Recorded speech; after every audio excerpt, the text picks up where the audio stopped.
Lá. E aí a gente vai conversar aqui. Então, relaxa todo mundo, isso aqui é o mais...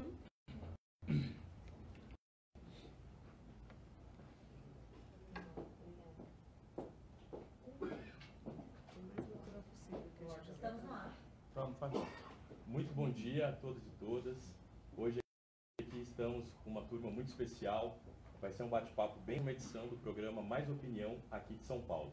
Vou apresentar essa turma toda que está aqui hoje, começando pelo meu amigo Túlio, candidato a deputado federal por Pernambuco, o nosso candidato ao Senado aqui por São Paulo, Antônio Neto, a nossa querida Tábua deputada federal, o nosso futuro presidente, Ciro Gomes, candidata a vice-governadora aqui em São Paulo, Gleide Sodré, o nosso candidato a governo aqui do estado de São Paulo, Marcelo Cândido, e eu também, candidato a deputado estadual aqui por São Paulo. Gabriel Cassiano. Vamos falar. Então vamos começar, Ciro. Já começar aqui com uma pergunta mais tranquila. Como está a luta? Como é que está a preparação para a campanha? Bem, a nossa luta é uma luta de guerrilha, não é? Nós, quando o PDT me desafiou a aceitar essa ideia de apresentar ao Brasil uma alternativa, o quadro era de absoluta deterioração da democracia brasileira, ela mesma. Nós estávamos vivenciando aí os escombros do impeachment, uma descrença generalizada com as contradições do PT e uma esperança alimentada por muita propaganda de que os golpistas podiam moralizar o Brasil, que podiam... E nós saímos na contramão de tudo isso para dizer que remédio para governo ruim, como infelizmente me parecia ser o da Dilma, não era romper a democracia. As pessoas ouvirem, não é? Havia ali uma coisa. Hoje as coisas mudaram muito, né? Ficou mais ou menos como aquela história da sabedoria popular de que quem tem um olho em terra de cega é rei.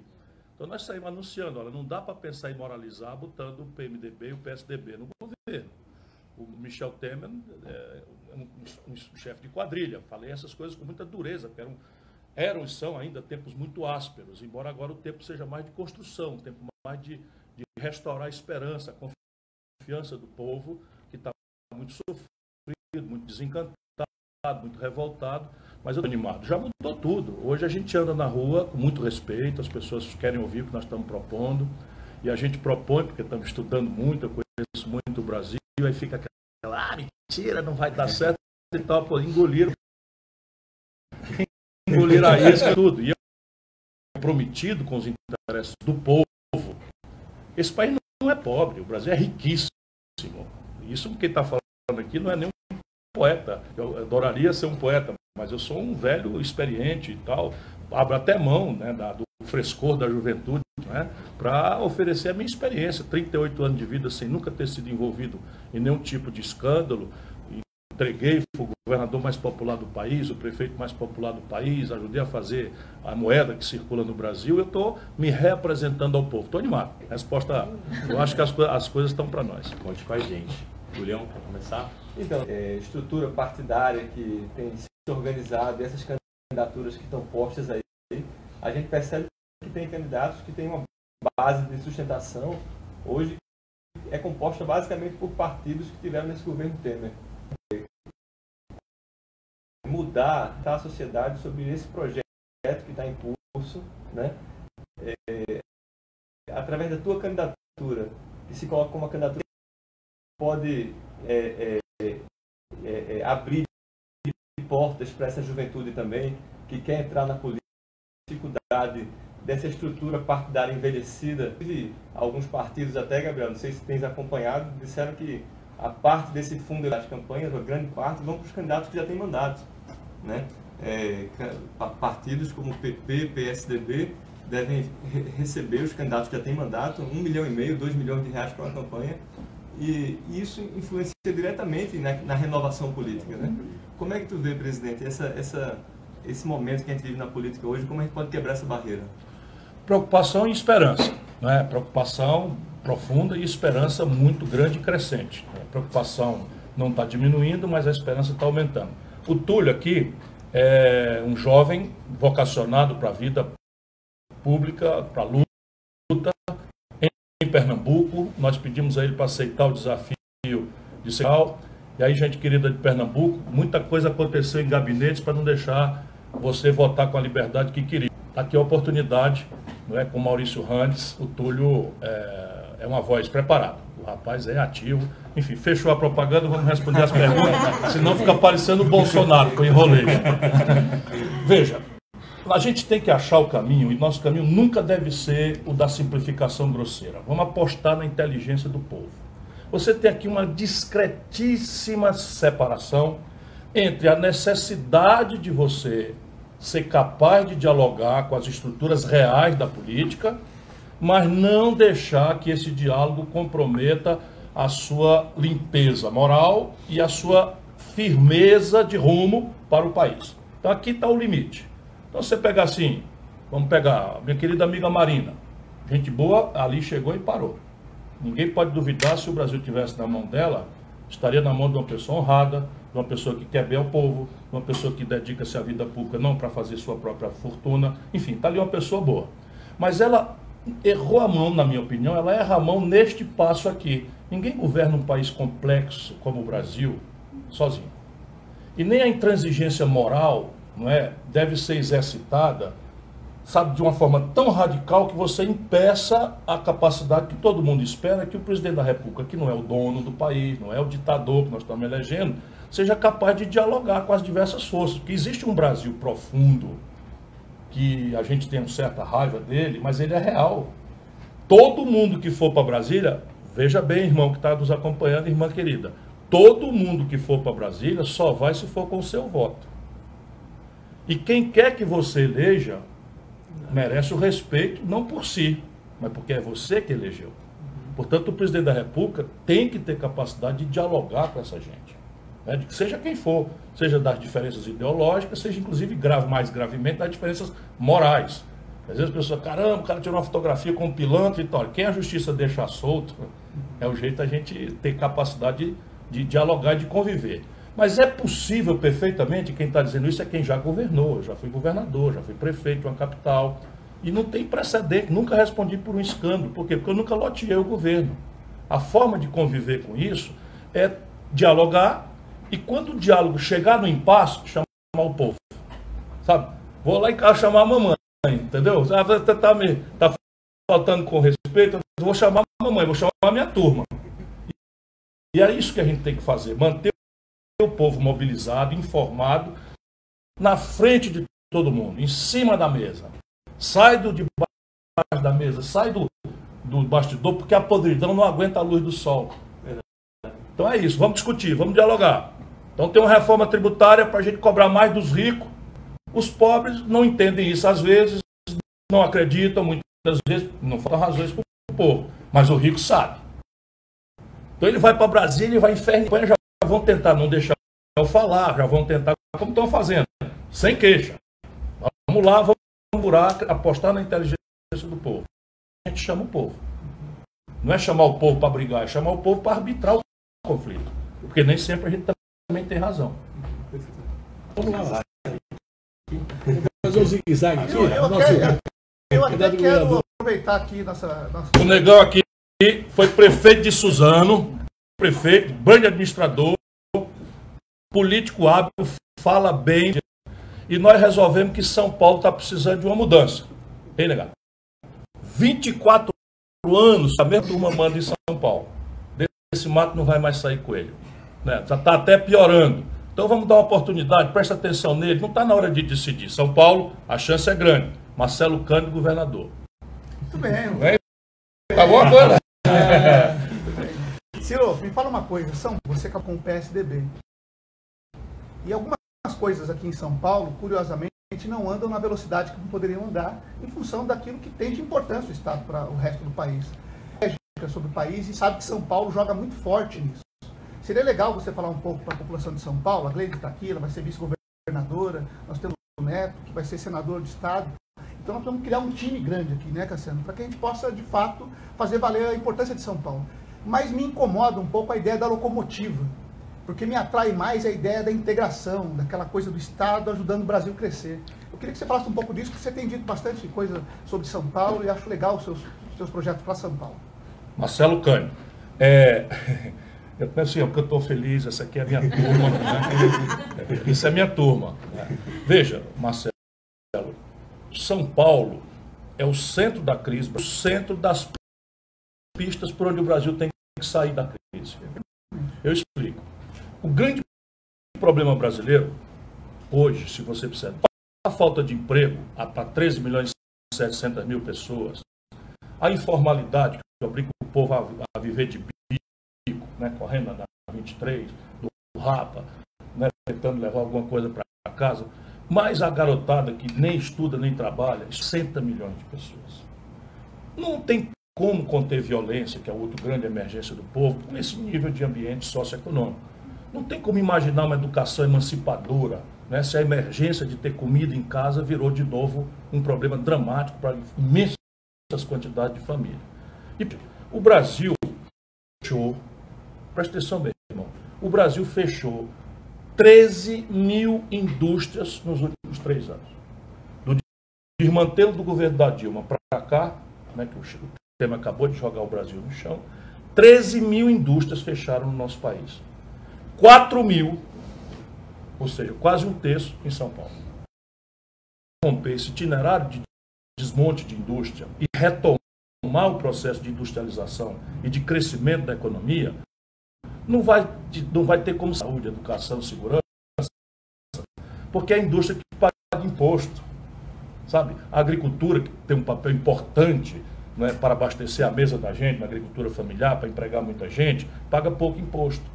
A agricultura de exportação paga quase nenhum imposto. É muito importante para trazer dólar do estrangeiro, para pagar nossa conta eletrônica, informática, e também importando tudo isso, os remédios, tudo importado.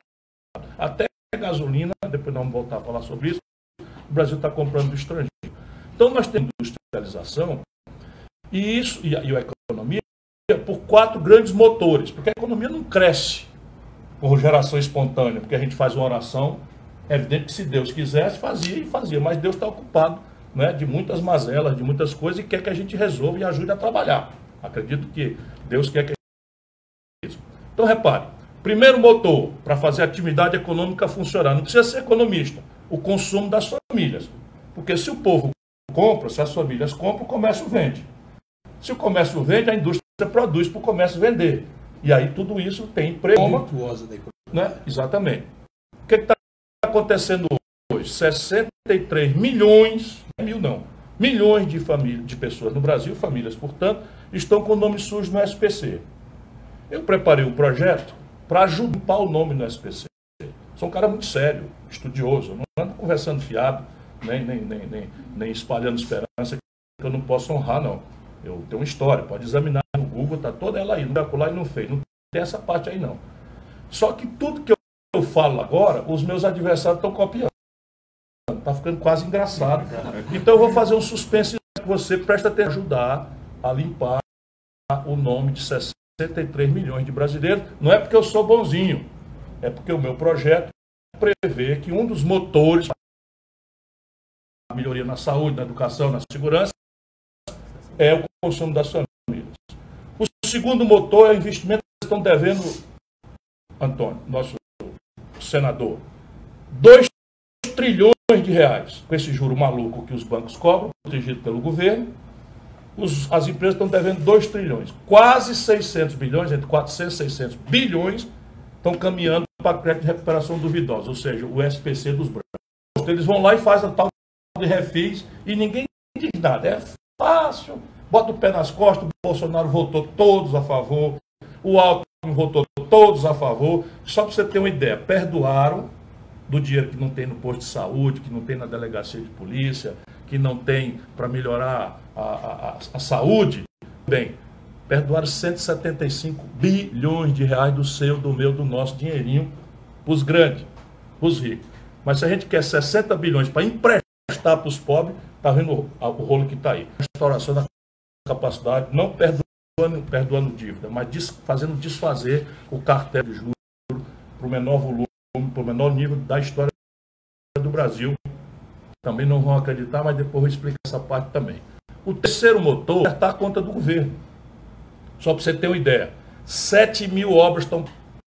Abra a janela aí, você que está nos ouvindo, deve ter a de 50, 100, 200 metros, deve ter um metrô parado, um VLT parado, uma ferrovia parada, um conjunto habitacional parado, uma pracinha parada, Posto posto de saúde, enfim. E isso tudo não é problema propriamente de dinheiro, é uma papelória, burocracia, Ministério Público, Tribunal de Contas, um algazardo o que fazer, chega lá e foca e resolve, limpa, arruma, equilibra, porque onde se pode gerar emprego com mais rapidez é na construção civil, que são esses. Depois, o quarto motor é uma política industrial de comércio exterior. É meio comprido, mas é tudo organizadinho, que é aquilo no Projeto Nacional de Desenvolvimento. E São Paulo é um exemplo do que eu gostaria para o Brasil sob certos aspectos. Por exemplo, São Paulo tem uma agricultura familiar poderosa. São Paulo tem uma agricultura de exportação poderosíssima. Na agricultura, São Paulo não está na monocultura da soja, está na cana, está no álcool, sabe? Está no milho, está no feijão. São Paulo está produzindo vinho. Outro dia eu tive com o governador Márcio França, ele deu uma oportunidade de ouro, né? De ter coragem de apostar numa coisa nova, ficou aí enrolado com álcool, com essa turma toda velha, mas enfim, ele lá, ele disse, você vai tomar, eu nem tomo vinho não, mas ele disse, eu vou tomar aqui um vinho feito em São Paulo. São Paulo tem um turismo poderoso, só quem não conhece, né, a Maromba, ali, os Campos do Jordão, o Batuba, Caraguatatuba, ou seja, São Paulo tem aquilo que nós precisamos dar ao Brasil, uma economia diversificada, onde você não anda com os ovos todos numa cesta só. Isso é da sabedoria popular, você não deve carregar os ovos todos, tropeçar os ovos quebram tudo. Então, divide. E São Paulo faz isso, e é o que eu quero fazer para a economia brasileira.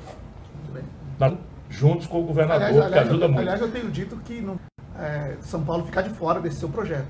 Não, aliás, eu preciso. Fundamental a presença de São Paulo. É fundamental para São Paulo e para o Brasil que nós temos um projeto. Né? E a nossa eleição está muito casada. A eleição do Ciro. Quem puder, por favor, quem puder e estiver interessado, e não decida agora, compare, olhe de onde vem, quem são, porque véspera de eleição sabe como é. Todo candidato parece o Papai Noel.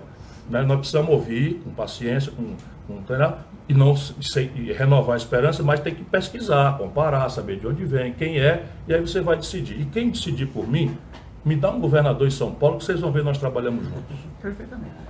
Agora chegou a vez das mulheres. Tabata Amaral, uma pessoa inteligentíssima, uma mulher das mais guerreiras aqui do Brasil. Tabata Amaral. E o Ciro pode apresentar até melhor. Tabata Amaral. Eu conheci essa jovem nessa minha guerra contra o golpe, na minha guerra, então eu corri o mundo.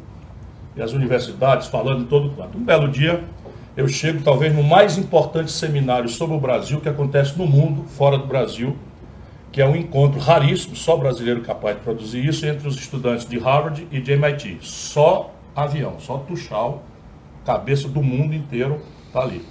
E eu estou ali, faço a minha palestra e começo a responder, de repente ela toda simplesinha como ela é, simpática e doce como ela é, mas se levanta ali e manda uma pergunta e me diz no encaminhamento da pergunta que está estudando astrofísica e ciência política em Harvard, que é o topo do topo do topo do sistema universitário do planeta Terra.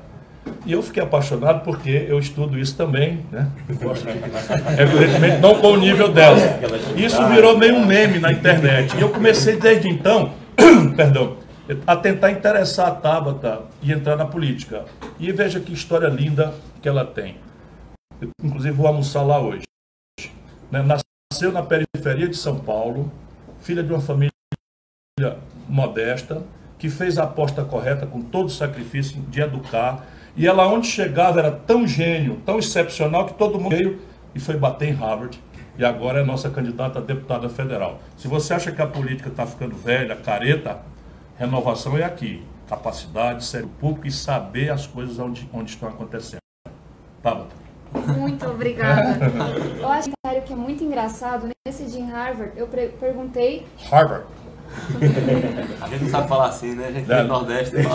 Sorry for my bitch eyes. Eu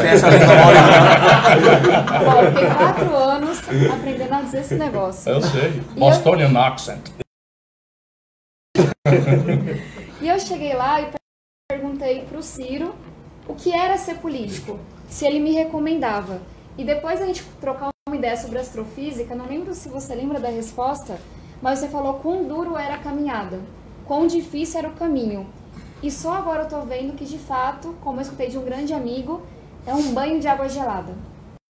E quando você respondeu, eu falei, nossa, mas por que ele não falou que E acho que aquilo me preparou um pouco. Então, é uma caminhada possível, mas é longa e é difícil. E obrigada pela sinceridade atrás, quando eu estava estudando ainda. Mas bora para a minha pergunta. Eu estou com educação há muitos anos. Sou apaixonada por isso. A educação transformou a minha vida. Mas, ao mesmo tempo que eu tenho muita fé, muita esperança, dá um desânimo quando a gente olha para os dados. Nossa educação básica continua de baixíssima qualidade. E quando a gente olha para a ciência, tecnologia e inovação, ao invés de investir mais e lutar pelo futuro do país, a gente ameaça cortar o investimento da CAP. E aí, a minha pergunta para você é como que a gente volta a investir nessa área que é tão importante? Como que a gente vai contra a maré, investe em inovação e aproxima o que está sendo produzido lá na universidade, que muitas vezes é meio desconectado com a realidade, com a ponta, com a indústria, com o desenvolvimento? Aproveitar só a sua introdução, que é muito mais importante do que você imagina. Jovens, mulheres, pobres, comunidade LGBT, poder, ninguém dá para ninguém. E a política é que constrói o poder. Ninguém dá poder para ninguém. É preciso que se lute. Por isso que eu não disse assim, venha, que maravilha, etc. Não é, veja bem, eu sou um exitoso. Eu estudei a maior parte da minha vida pública na escola pública. A maior parte da minha vida pública. Eu fui formado na Universidade Pública do Ceará. Estudei na época, primário e ginásio, em escola pública de Sobral, interior do Ceará. E eu sei como foi para eu chegar até aqui. Não é? Veja, eu estou disputando a presidência da República de uma das maiores democracias do planeta Terra. Já fui ministro, já fui governador, e eu também devo isso à educação, aos meus professores lá do interior do Ceará. Parte deles já morreu, parte deles é viva, e eu não me canso de agradecer. Mas o que tem que ter? O que sobra em você, nós temos que estimular todos os discriminados do Brasil. Garra, lutar. E evidentemente que você pode ter pessoas na política que facilitam esses caminhos ou que dificultam. Eu gosto de facilitar. Quase metade dos meus governos sempre foram ocupados por mulheres. Enfim, eu tenho essa vontade, eu não aceito a interdição conservadora que discrimina populações. A minha devoção é aos pobres, assim, é amor de verdade, ninguém precisa acreditar porque um político dizer que ama também essas coisas, mas assim, eu tive a honra grande, eu já estou pago pro resto da vida. O projeto que foi começado por Tasso Gereissati, que eu tive a honra de continuar a aperfeiçoar, ganhei o Prêmio Mundial de Combate à Mortalidade Infantil no Ceará, um dos estados mais pobres do Brasil. Então veja, a educação brasileira, por mais que pareça do seu olhar de hoje para o futuro, muito ruim, ela tem melhorado bastante. Ela aconteceu assim, a educação que eu tive, eu tenho 60 anos, era uma educação pública de excelente qualidade para muito poucos. E aí os militares resolveram entender que a educação era construir escola. Então expandiram brutalmente as escolas e depreciaram pesadamente a qualidade. Então nós temos uma escola que, por regra, ainda consequência dessa visão equivocada, sem participação, sem democracia, né, nós aviltamos a qualidade da educação a partir de consequências óbvias. Aviltamos o salário dos professores. Sim, o salário da época era um salário relativamente digno e hoje é um salário muito precário para a nobreza, para a tarefa e a complexidade da tarefa de educar uma nação como a nossa. Então o resultado disso é que hoje a questão transformou-se em busca de qualidade. E aí você tem duas tarefas para cumprir. Uma, que é mais difícil de explicar, mais difícil de entender, mas a gente pode ir pelo simples, não é? É que a escola brasileira, salvo muitas exceções que estão aparecendo espontaneamente, tem muita gente boa, né? A gente que conhece o Brasil, você chega em Pernambuco, na escola média de Pernambuco, está acontecendo uma coisa boa. Você chega no Rio Grande do Sul, tem uma coisa muito boa acontecendo na primeira infância, Foz do Iguaçu, Sobral e tal. Então, a média é que você tem um gravíssimo problema em que o tipo de educação é muito careta. É muito antigo para tempos de internet. Porque, repare, a informação hoje está na internet. Então, um garoto tomar banho, que já é muito chato em certa adolescência, né? Entrar no ônibus, depois não sei o que e tal, e descer, e a mãe é preocupada se o menino não vai se precipitar no caminho das confusões e ameaças que a rua hoje oferece. Aí entra numa escola, para o professor se esforçando de boa fé para ensinar que Pedro Álvares Cabral descobriu o Brasil dia 22 de abril de 1500 por acaso. Ora, isso o menino entra no Google e já está muitos passos além de dizer que isso não é bem verdade, que em 1494 já tinha um tratado de Tordesilhas separando nada que foi descoberto por acaso. Isso é baboseira pura, mas vê o retratinho de Pedro Cabral, faz uma simulação da nau atravessando em 3D, o cara pode viajar junto com o Pedro Cabral, né, pela realidade virtual, com os óculos ali, e aí o cara vai na escola, o professor escrever isso, não vai. Então, isso é a mudança da qualidade da escola, para trocar o padrão do decoreba, que é o que nós temos hoje, por um padrão que ensine a pensar. Isso só se faz motivando, retreinando, qualificando o magistério. Então é uma tarefa de fôlego que eu vou começar e vou aprofundar, estimular as melhores práticas, fazer com que essas melhores práticas sejam manualizadas para os outros poderem acelerar essas coisas. Não. Entretanto, você tem um outro problema, no geral, e em certas questões mais particulares, que são de subfinanciamento. Essa gente que meteu o golpe aí, meteu uma emenda à Constituição, e a gente precisa todo mundo botar isso na cabeça, para exigir de todos os candidatos uma emenda na Constituição proibindo, chama emenda 95, proibindo que o Brasil aumente o investimento em educação, saúde, segurança, cultura, ciência e tecnologia, as bolsas da CAPES, mais infraestrutura, moradia, ponte, estrada, ferrovia, rodovias, etc., por 20 anos. Veja a aberração que essa gente fez. O Brasil nasce 3 milhões de bebês por ano. Só por aqui ninguém precisa ser economista. Nasce 3 milhões de filhos de brasileiros, 3 milhões de bebês por ano. E essa gente proibiu que a gente expanda o investimento nas questões materno-infantis, maternidade, pré-natal, etc., e na educação, creche, etc., etc., por 20 anos. Portanto, a gente tem que resolver isso. Não é para afrouxar e sair gastando o que não tem. Não, eu sou virgem déficit. Nunca, nem em casa e nem nos governos que eu ocupei, eu jamais gastei mais do que podia. Mas no Brasil, nós não podemos cortar o gasto com a educação. E aí algumas coisas são óbvias. Por exemplo, do 0 aos 3 anos que o ser humaninho forma suas aptidões para o resto da vida. Se a gente aposta, não é, na nutrição correta, na atenção médico-odontológica, na questão lúdico-afetiva, né, na proteção, no carinho, na estimulação da socialização na hora certa, nós estamos preparando um cidadão. Se falta isso, nós estamos preparando um soldado de reserva, né, das mazelas sociais que o nosso país está vivendo. Então isso não é mais adiável. Nós precisamos de 3 milhões de vagas. Do 0 aos 3. 3 milhões de vagas. Agora, anteontem, não dá para fazer a não ser metade. Eu já estou me comprometendo.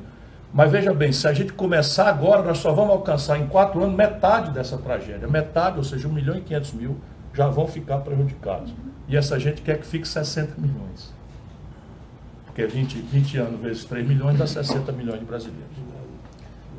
E depois a questão do ensino integral. Outra grande prioridade para mim é o garoto e a garota de 15 a 19. Esse garoto de 15 a 19 é que está sendo a maior vítima da violência, do genocídio, da captura pelo narcotráfico.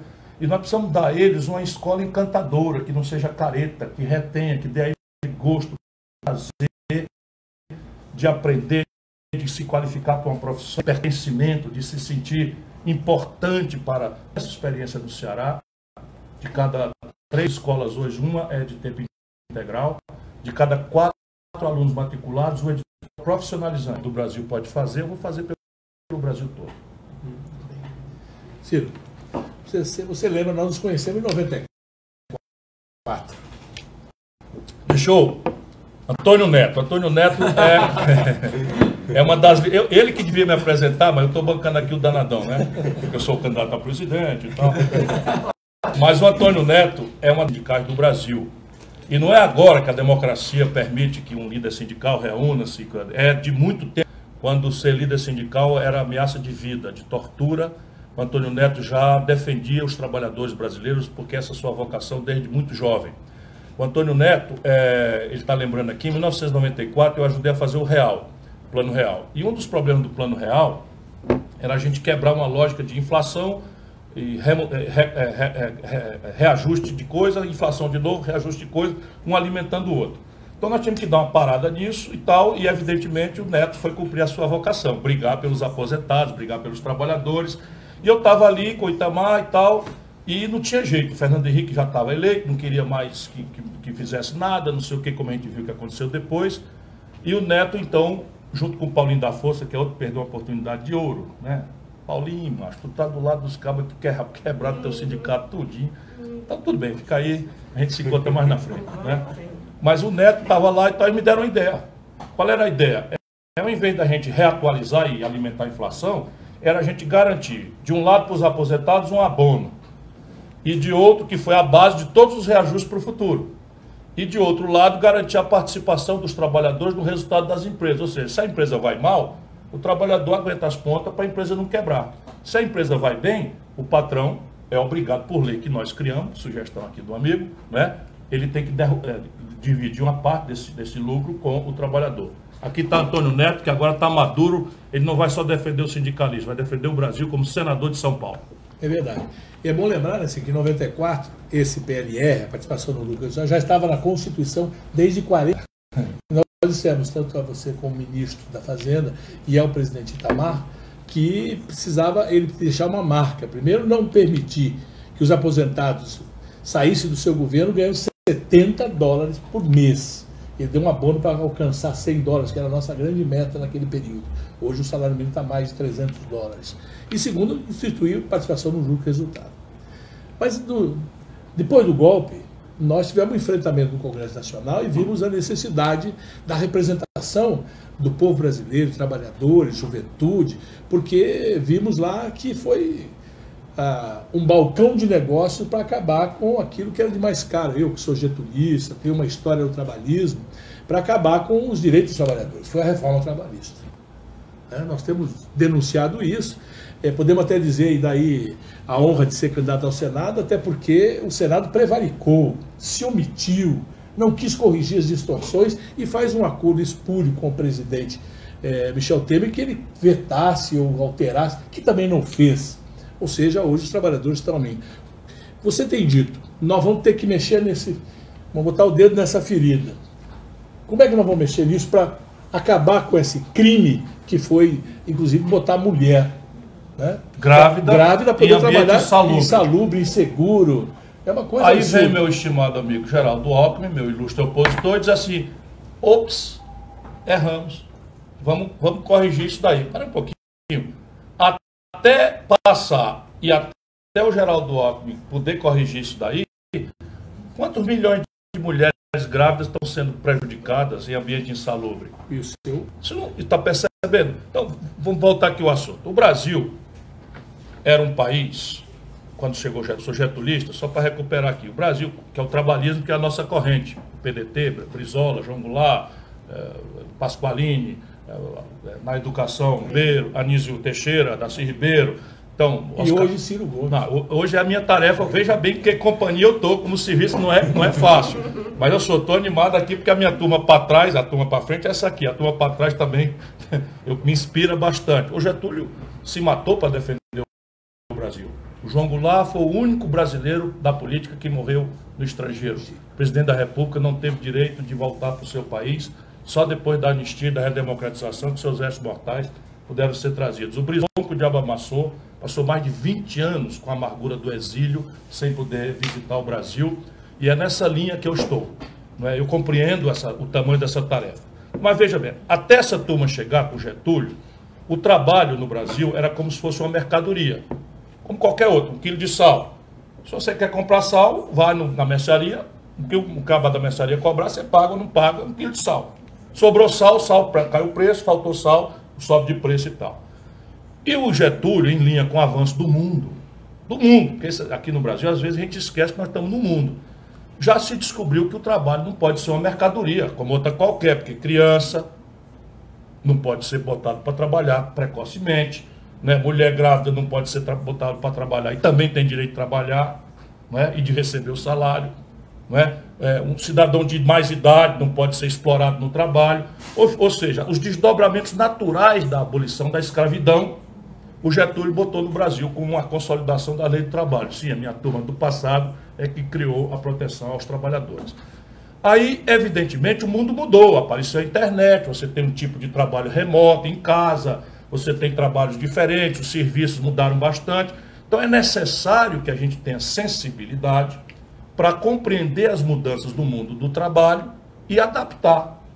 Mas e aí isso é correto. Aproveitando isso que é correto, o Michel Temer e a sua turma, que vale lembrar, eles têm representação na disputa. PSDB e PMDB são os dois partidos que sustentaram o golpe e que sustentam e votam todas essas reformas antipobre, antipovo e antinacional.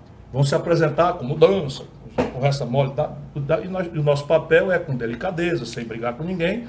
Zé, você peraí um pouquinho, meu irmão. Dizer que vai mudar sustentando o governo Temer com toda essa agenda me parece um insulto à dignidade do nosso povo. E aí o que eles fizeram? Fizeram isso que o Neto falou aqui. Eles pegaram uma reforma que estava proposta desde 98, votaram sem conversar com ninguém, não chamaram uma liderança sindical, uma liderança empresarial, uma academia, uma universidade, não trouxeram a legislação do mundo para a gente ver o que estão se fazendo de bom, de ruim lá fora, passaram de uma madrugada para dentro sem falar com ninguém. E coisa boa, por exemplo, acabar com os abusos contra a justiça do trabalho, que eu vi que tem muito abuso, não que ela seja ruim, mas a parte minoritária que abusa tem desmoralizado a justiça do trabalho. Né? Virou uma certa indústria corrupta, em que advogados representam, até seu trabalhador saber, reclamam coisas que ele não pediu, nem coisa nenhuma. Enfim, isso é outra coisa que a gente pode corrigir. Mas eles passaram um negócio que simplesmente, do dia que entrou em vigor para cá, já produziu mais de 500 mil desempregados novos.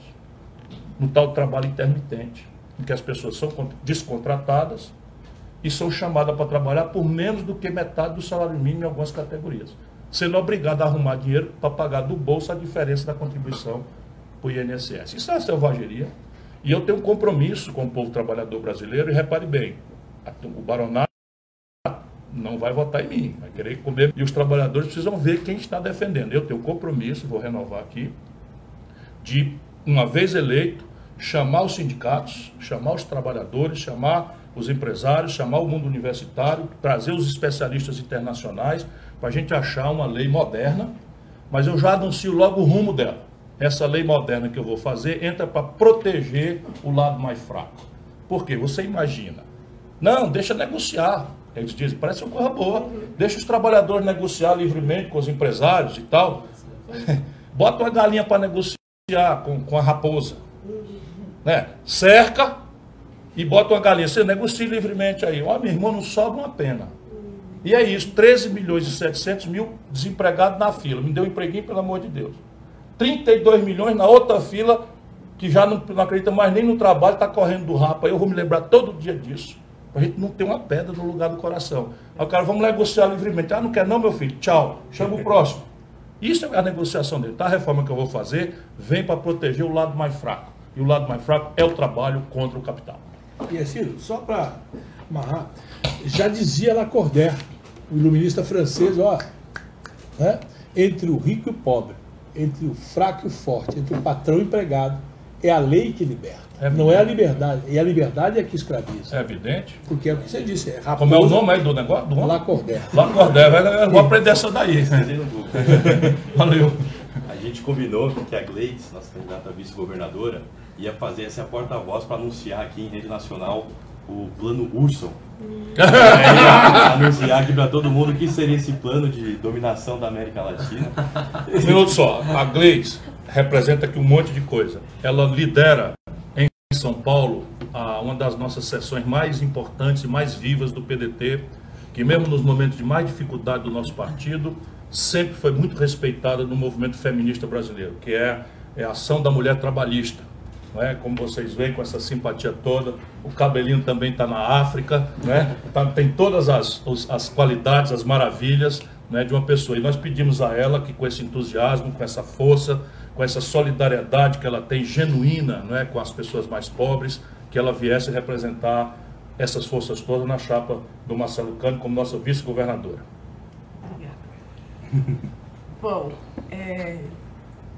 primeiro, te dizer que essa responsabilidade, que eu sei que parte vem de você e do respeito que você tem também dos demais companheiros e da companheira Tabata, para mim é uma grande surpresa te dizer que até pouco tempo atrás eu sempre trabalhei para fazer com que a política fosse motivadora às pessoas. Então eu sempre estive nos bastidores da política, porque sei a importância que a política tem nas nossas vidas.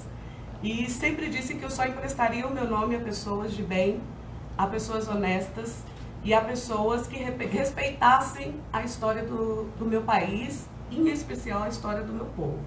Então, eu quero que você saiba que emprestar o meu nome a Ciro Gomes, emprestar o meu nome a Marcelo Cândido, emprestar o nome de minha família a vocês, me deixa numa situação muito confortável, porque eu sei que eu estou representada por pessoas que têm as mesmas ideologias e os mesmos sonhos que eu. Obrigado.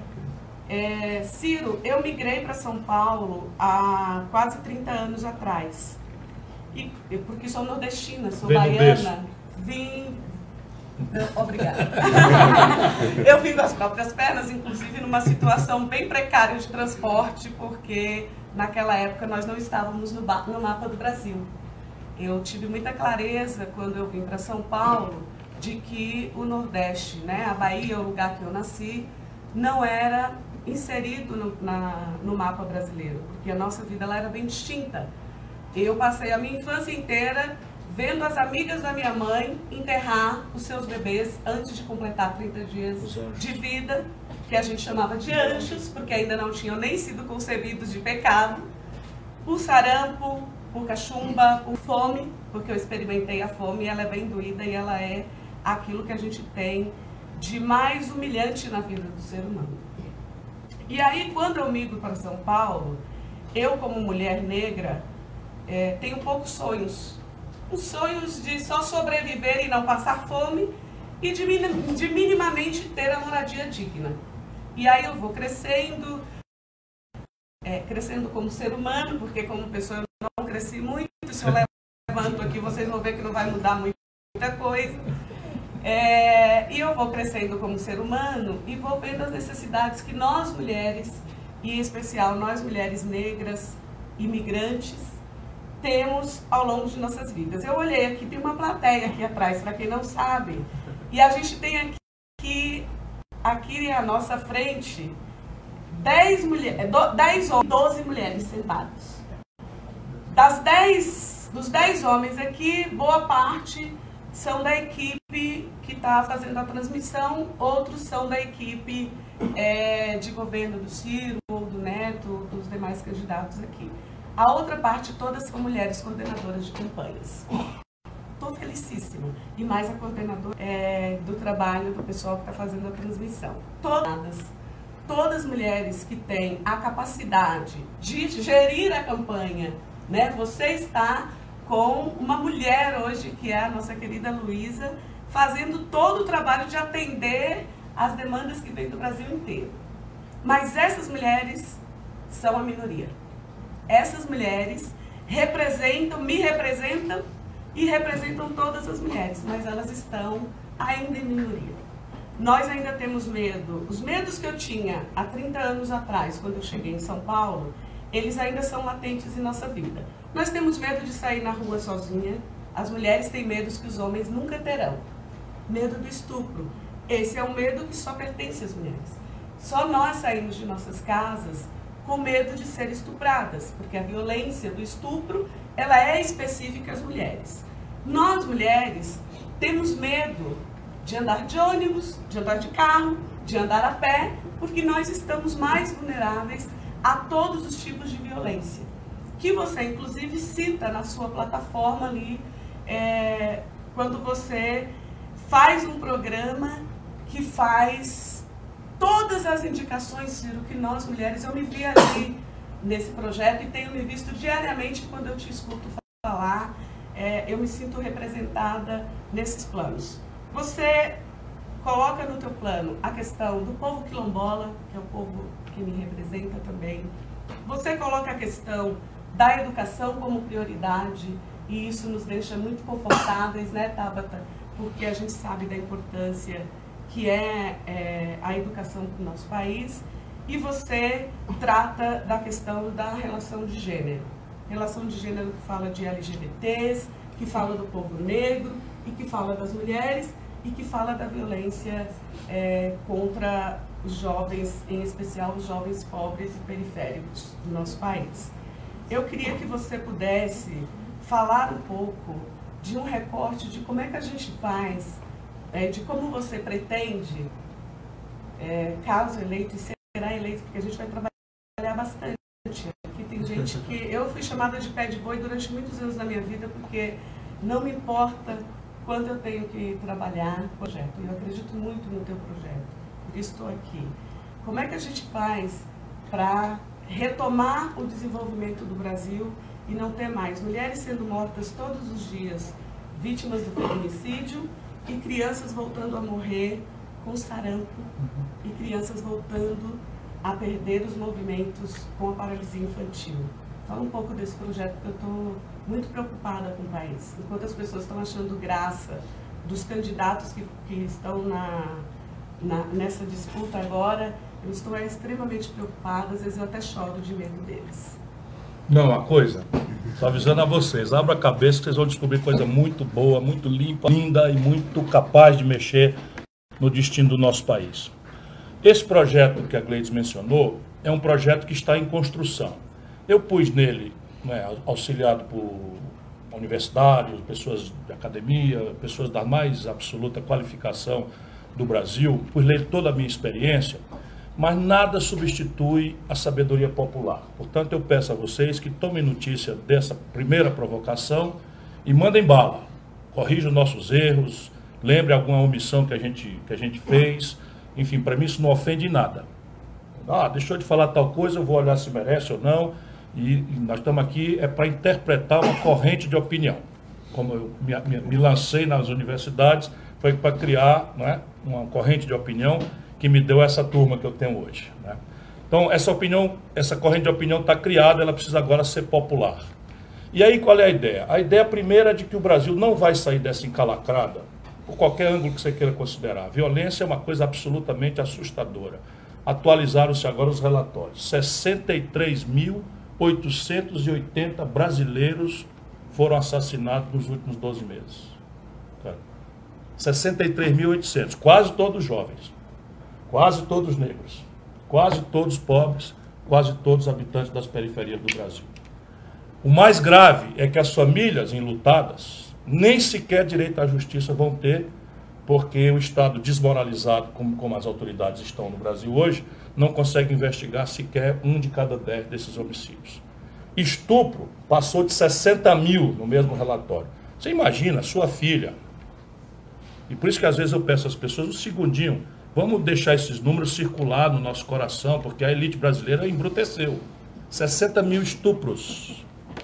Isso significa sua filha, a minha filha, sua mulher, porque foi ao supermercado, porque foi ao culto, porque foi a algum lugar, ver um marginal e constrangê-la sexualmente de forma violenta. A punição aqui é quase zero. A punição aqui é quase zero. O feminicídio é um fenômeno novo, eu estou estudando muito, porque nem sequer tem muita resposta técnica ainda para isso. Mais do que tudo, a gente precisa de ideia nova, dos especialistas, mas já foram 5 mil. Qual é a característica do feminicídio? É a condição de ser morta apenas por ser mulher. Porque as outras são mortas porque estão levando um celular, vão ser assaltadas, ou reagiram ao estupro, etc. Mas é pela mera condição de ser mulher, foram 5.500. E quase todos familiares, os próprios maridos, como esse caso terrível de Guarapuava, que aconteceu agora. Tem alguma minhoca nova, na cabeça de uma parte apodrecida da humanidade masculina, que esses tempos estranhos têm imposto. Então, precisamos dar tratos a isso. Então, o projeto nacional é a ideia de que nós não vamos enfrentar esse descalabro todo sem um plano. Então, qual é a minha ideia? É oferecer aos brasileiros um projeto mesmo. Projeto significa o que é que o Brasil é hoje em matéria de violência, em matéria de saúde, em matéria de educação, em matéria de renda per capita, em matéria de indústria, em matéria de relação de trabalho, e para onde nós queremos ir. Quanto custa? Quem faz o quê? Qual é o prazo? Quem vai avaliar? Quem vai supervisionar? Quem vai controlar? Quem vai punir e quem vai premiar os objetos alcançados e qual é o nível de controle que a sociedade informada, organizada, vai ter sobre essas metas. Então a minha ideia, e eu vou ser muito atacado por isso, a minha ideia é que a gente pegue Portugal, que é um dos países mais pobres da Europa, portanto não é nada exorbitante, eu não estou pegando a Alemanha, não estou pegando a Inglaterra, que são os países mais ricos e tal, estou pegando Portugal. Então qual é a renda per capita de Portugal? Né? 24 mil dólares, o Brasil tem uma renda per capita, poder de compra de 14 mil dólares. A renda per capita nominal é 8 mil e tanto, mas como o custo de vida daqui é diferente do de lá, equivalente seria mais ou menos 14. Então, daqui 15 anos, o Brasil vai, se depender da execução do meu projeto, portanto, não é meu governo, é um projeto nacional, que a gente não fique dependendo do Lula, que não fique dependendo do Ciro, porque isso é doentio. Por mais gratidão que a gente tenha, um país não pode depender de uma pessoa. Se ele morre, que Deus o livre, né? É preciso que a população aproprie as ideias, os valores, e na política se produzam 1000 Lulas, 2000 Ciros, 3000, né? E por agora, quanto mais para o futuro, 100 mil, porque nós temos... Isso é que faz uma democracia de verdade. A gente não pode ficar dependendo de líderes carismáticos, etc, etc. Nesse momento, a democracia é muito precária. Veja aí, como está pouco. Tem 8 candidatos nos debates, com todo respeito. Não vou ser eu que vou dizer, mas dê uma olhadinha e compare, porque tem uma coisa ali meio estranha. 8 brasileiros em 207 milhões de habitantes. E quando você olha, procurando experiência, ficha limpa, resposta para os problemas, a coisa já não sou Bolsonaro, só tem uma. Enfim, deixa o povo resolver. Eu estou só dizendo para a gente ver como uma coisa não é simples. Né? Então, repare, esse projeto, ele tem a capacidade de oferecer ao brasileiro respostas práticas, algumas são mais rápidas, outras mais lentas, mas o caminho dá para ser tomado imediatamente. E esse projeto tem um objetivo, que a gente tem que consensar, pelo menos fazer maioria, porque a elite brasileira, parte grande dela, do baronato, não concorda. Não concorda com a ideia de projeto, porque o projeto vai aclarar quem faz o quê, para onde é que vai o dinheiro. E hoje a metade do orçamento vai para a despesa financeira. Ou seja, meia dúzia de pessoas que ganham na especulação financeira, 29 de cada 100 reais que a gente arrecada vai para a Previdência, em que 2% dos beneficiários levam 25% de tudo, e os juízes, pelo amor de Deus, turma, preste atenção, nosso país não aguenta mais esse tipo de tapa na cara. Os juízes, os mais poderosos juízes, e agora os procuradores, né, chibata moral da nação, estão botando aumento para eles mesmos. Numa hora dessas, eu não tenho nada contra o salário de ninguém, a vida é difícil, a vida é dura, mas será que está na hora, uma hora difícil dessa, que a gente está debatendo o futuro do país, sacrifício para todo lado, enfim, parênteses. Então o objetivo do projeto nacional é enfrentar e superar a desigualdade e a miséria. E aí temos que ter clareza, esse projeto tem que estar todo cortadinho, todo em toda hora, porque a miséria e a desigualdade têm endereço. É o semiárido do Nordeste, é o fundão da Amazônia, é o Vale do Jequitinhonha e Mucuri nas Minas Gerais, é o Vale do Ribeiro em São Paulo, é a metade sul do Rio Grande do Sul. Portanto, tem endereço, tem gênero. No Brasil se paga por uma mulher trabalhar o mesmo trabalho do homem, com a mesma jornada, com o mesmo tempo, com as mesmas condições, 70% a 75% do salário que se paga por homem. Isso vai acabar. O Bolsonaro disse que o governo não tem nada a ver com isso. Tem sim. Por que o governo tem a ver com o salário mínimo? É evidente que tem sim. É constitucional, né? É evidente, nós não podemos aceitar mais que uma mulher que faça o mesmo trabalho pela mesma jornada, aí eles assim, não, mas tem mulher que ganha mais do que homem e tal, pela mesma jornada, pelo mesmo trabalho, pode furar meu olho com um exemplo que não tem. É mentira. O cara não estuda, e aí chama o posto de piranga para responder os problemas. Na hora do debate, o posto de piranga não pode entrar lá. Né? Perdão, amigo, bom, não é nada pessoal, não. É porque nós estamos discutindo o futuro do nosso país. Aí não dá para brincar, não é nada pessoal, é aqui questão de visão de mundo. A miséria e a desigualdade tem cor, e ela é negra e parda. O IBGE chama preto. São pretos e pardos. Se você olhar, a população carcerária no Brasil, 80%, 70% são pretos e pardos. Se você olhar as vítimas da violência no Brasil, 70% pretos, pardos, pobres, periféricos. Portanto, aqui está o rumo estratégico do projeto e é por isso que eu desperto tanto ódio.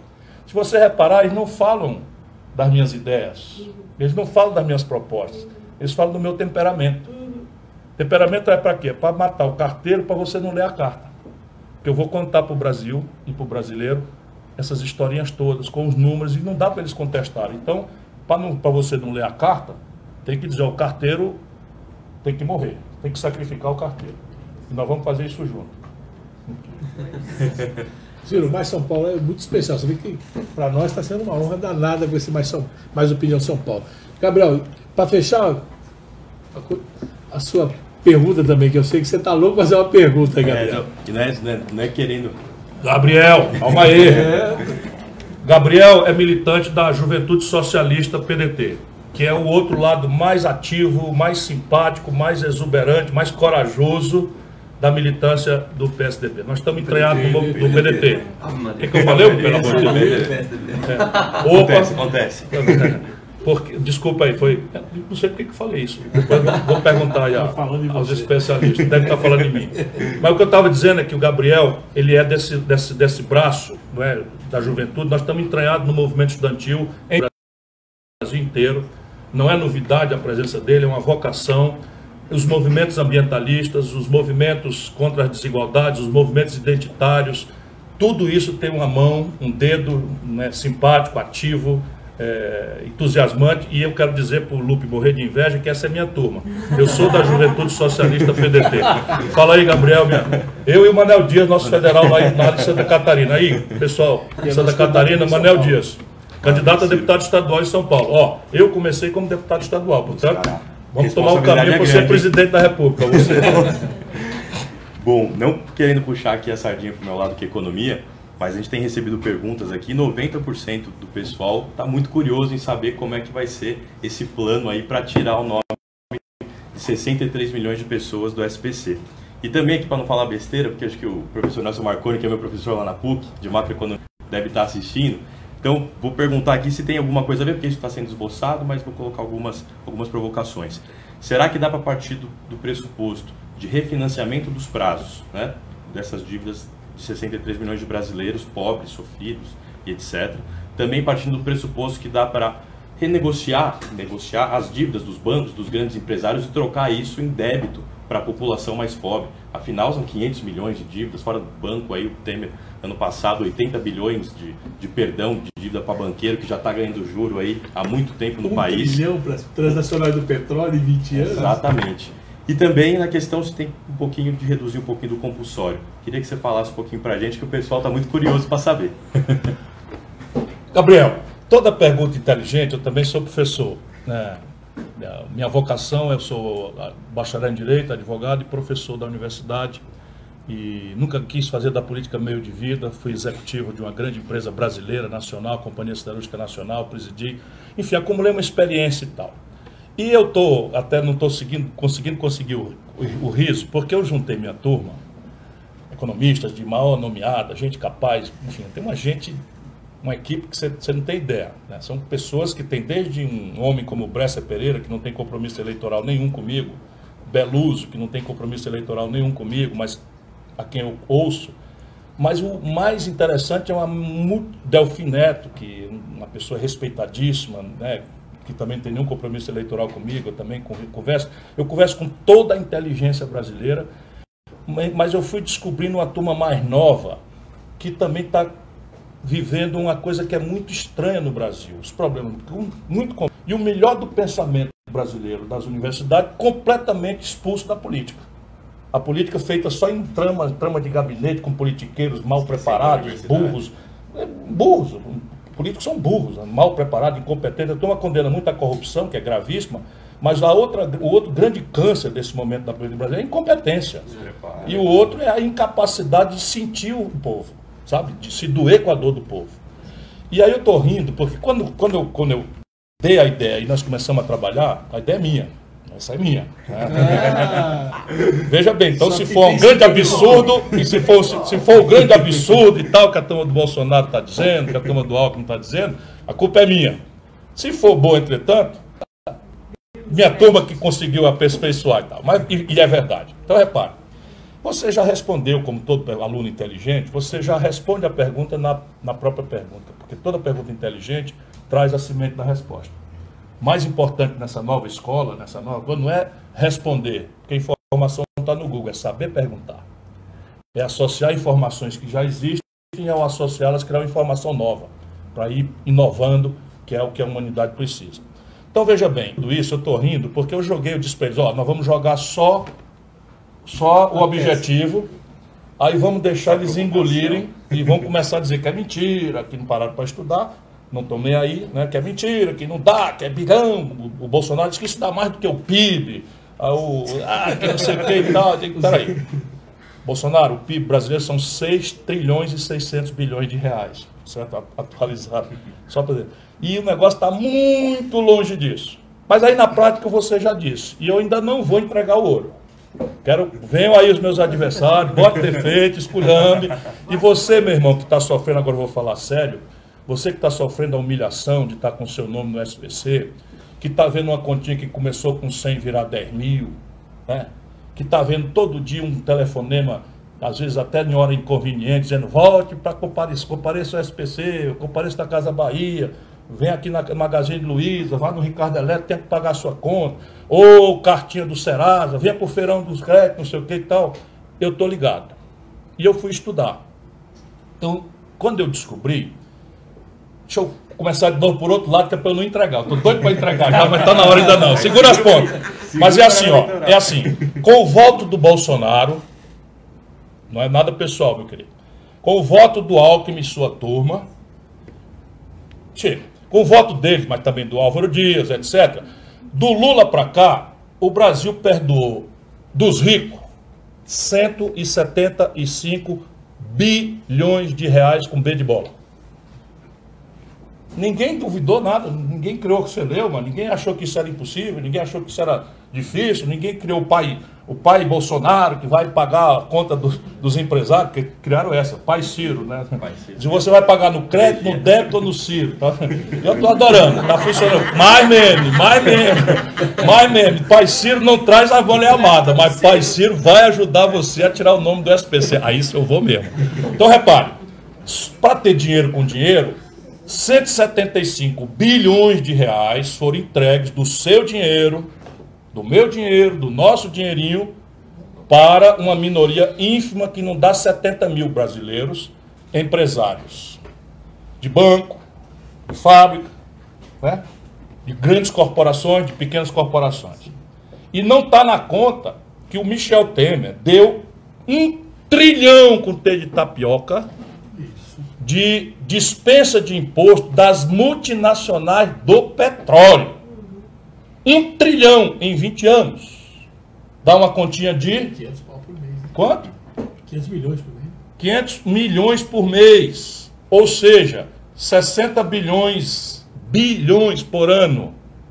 Pois bem, isto que nós estamos precisando para resolver o problema de 63 milhões de pessoas é muito menos do que isso. Quanto é? Me aguarde. É o refis que eu estou falando. O 175 bi é refis. 175 bi, que o Bolsonaro votou a favor, que o Alckmin votou a favor. 175 bi, isso não tem problema, não tem defeito. Votaram outro agora. O cabo não paga, depois faz o refis, depois faz o refis do refis, e o dinheiro não chega para remunerar com decência os professores, para dar... dívida até de sonegador, né? Não, refis do refis é perdão de dívida e de multa e tal. Para o povão, virou celeuma, não tem problema não. Mas como é que funciona na prática? Eu não vou tirar dinheiro do cofre do governo. O que é que eu vou fazer? Quando você chega no feirão do Serasa, os ricos não sabem nem o que é que eu estou falando. Você chega no feirão do Serasa, que eles chamam, o Serasa diz assim, venha limpar seu nome, que nós lhe damos um desconto de 50%, 60%, 70%. No cartão de crédito, meu irmão, eu fui estudar, tem desconto de 95%. Por quê? No Brasil, protegido por essa mesma gente, cobra do consumidor brasileiro 486% de juros ao ano. Sabe quanto é o juro do cartão de crédito nos Estados Unidos? A mesma bandeira, Visa, American Express, Mastercard, 8%. Então, se ele cobra 486, dá para ele dispensar 90, 95 e ele ainda está ganhando dinheiro. E eu, sei disso. Então, o primeiro movimento, pegar essa dívida toda, que eu já sei quanto é, e botar o governo para proteger os endividados. E agora é comigo que você vai negociar, meu patrão. Senta aqui e vamos ver, é o governo do povo brasileiro, eleito novinho em folha, que vai dizer, vai negociar com você o desconto. A minha turma, o meu povo não está mais desprotegido. Vem cá, vamos lá, qual é o desconto que eu consigo? E vou começar, para não perder tempo, vou dizer o seguinte, eu vou começar a financiar aquele que me dá o maior desconto. Já estou adiantando detalhe do negócio? Então vai lá, então é o seguinte, ó, vou fazer. Casa Bahia, tu tem aí R$1 bilhão de crédito que está amarrado no rabo de um viado, se der esse crédito nunca mais vai ver. Quer ver um pedacinho dele de volta? Traz um desconto para mim, meu povo agora não está mais desprotegido. Agora tem um governo comprometido com o povo. Que vai ser meu governo em todas as áreas. Qual é o desconto que tu me dá? 80, 70, 50, 80, 90, não sei. Mas você que me der mais, entra primeiro. Aí eu pego essa dívida descontada, no cálculo que eu faço, dá R$1.400, cara. R$1.400 por família. Aí eu pego o Banco do Brasil e a Caixa Econômica e vou ganhar dinheiro, porque eu vou tirar o juro de 486%, vou cobrar 10, 12, 11. O banco vai ganhar dinheiro. Olha aqui, ó. Ei, negado, ganha dinheiro o banco, né? Se os bancos privados se interessar, eu dou uma afrouxadinha no compulsório. O que é compulsório? O do dinheiro que está depositado no banco, o governo, para não ficar dinheiro frouxo na coisa da inflação, o governo obriga, por isso chama compulsório, a guardar no Banco Central uma parte grande. Se eu der uma afrouxadinha, o banco se interessar, porque vai ganhar dinheiro, não os 480%, mas 12%, ele pode vir e ajudar. Mas eu não vou precisar deles, não. Eu estou preparando o projetinho só com a Caixa Econômica, Banco do Brasil, Banco do Nordeste, BASA, Banrisul. Vai dar certo. Bota defeito aí, negada. Bota defeito que vocês vão engolir a isca com casca e tudo, e anzol, e vara e tudo. Fechar a primeira rodada, Cassiano. Quem fala agora? Ainda tem mais rodada? Tem mais uma rodada. Ainda tem gente assistindo, o povo tá com fome aí. Como é que tá aí? Opa. Olha só, batei no recorde aí. Vamos lá? Tu já estava com uma pergunta, eu vi que ele estava anotando ali. Tá, tem muitas, né? Mas deixa eu ver, vamos para a segurança pública então. Deixa eu te falar, Ciro, a gente vê muitos estados do Nordeste, principalmente, com índice de violência alarmante, né? Assassinatos, assaltos, furtos, as pessoas estão muito inseguras. E os estados investem muito em aparato mesmo policial, né? Em motos, em contratação de mais policiais, né? Bem, a gente tem percebido que até a própria relação da polícia hoje com até de ameaça, sabe? As pessoas que está aí.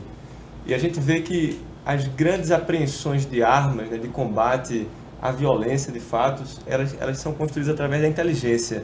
Quando você articula as polícias, né?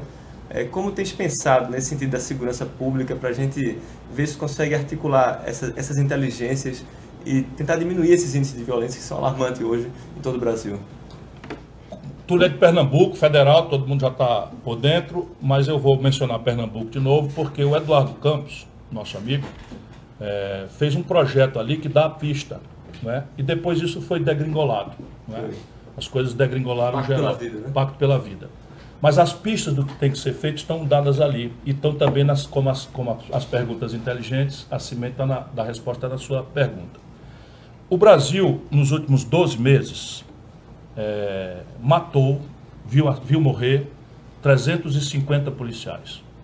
Pessoas de família que estão ali expondo suas vidas para nos proteger, para proteger nossas famílias, e que nem sempre são devidamente homenageados e respeitados. Mas a polícia brasileira, portanto a polícia brasileira é a que mais morre no mundo. Não há número igual em qualquer lugar do mundo de se matar tantos policiais. Porém, 5.500 brasileiros foram mortos pela polícia. Também não há nenhum lugar do mundo onde a polícia mate tanto quanto a polícia brasileira. O Brasil tem 730 mil pessoas retidas nos presídios.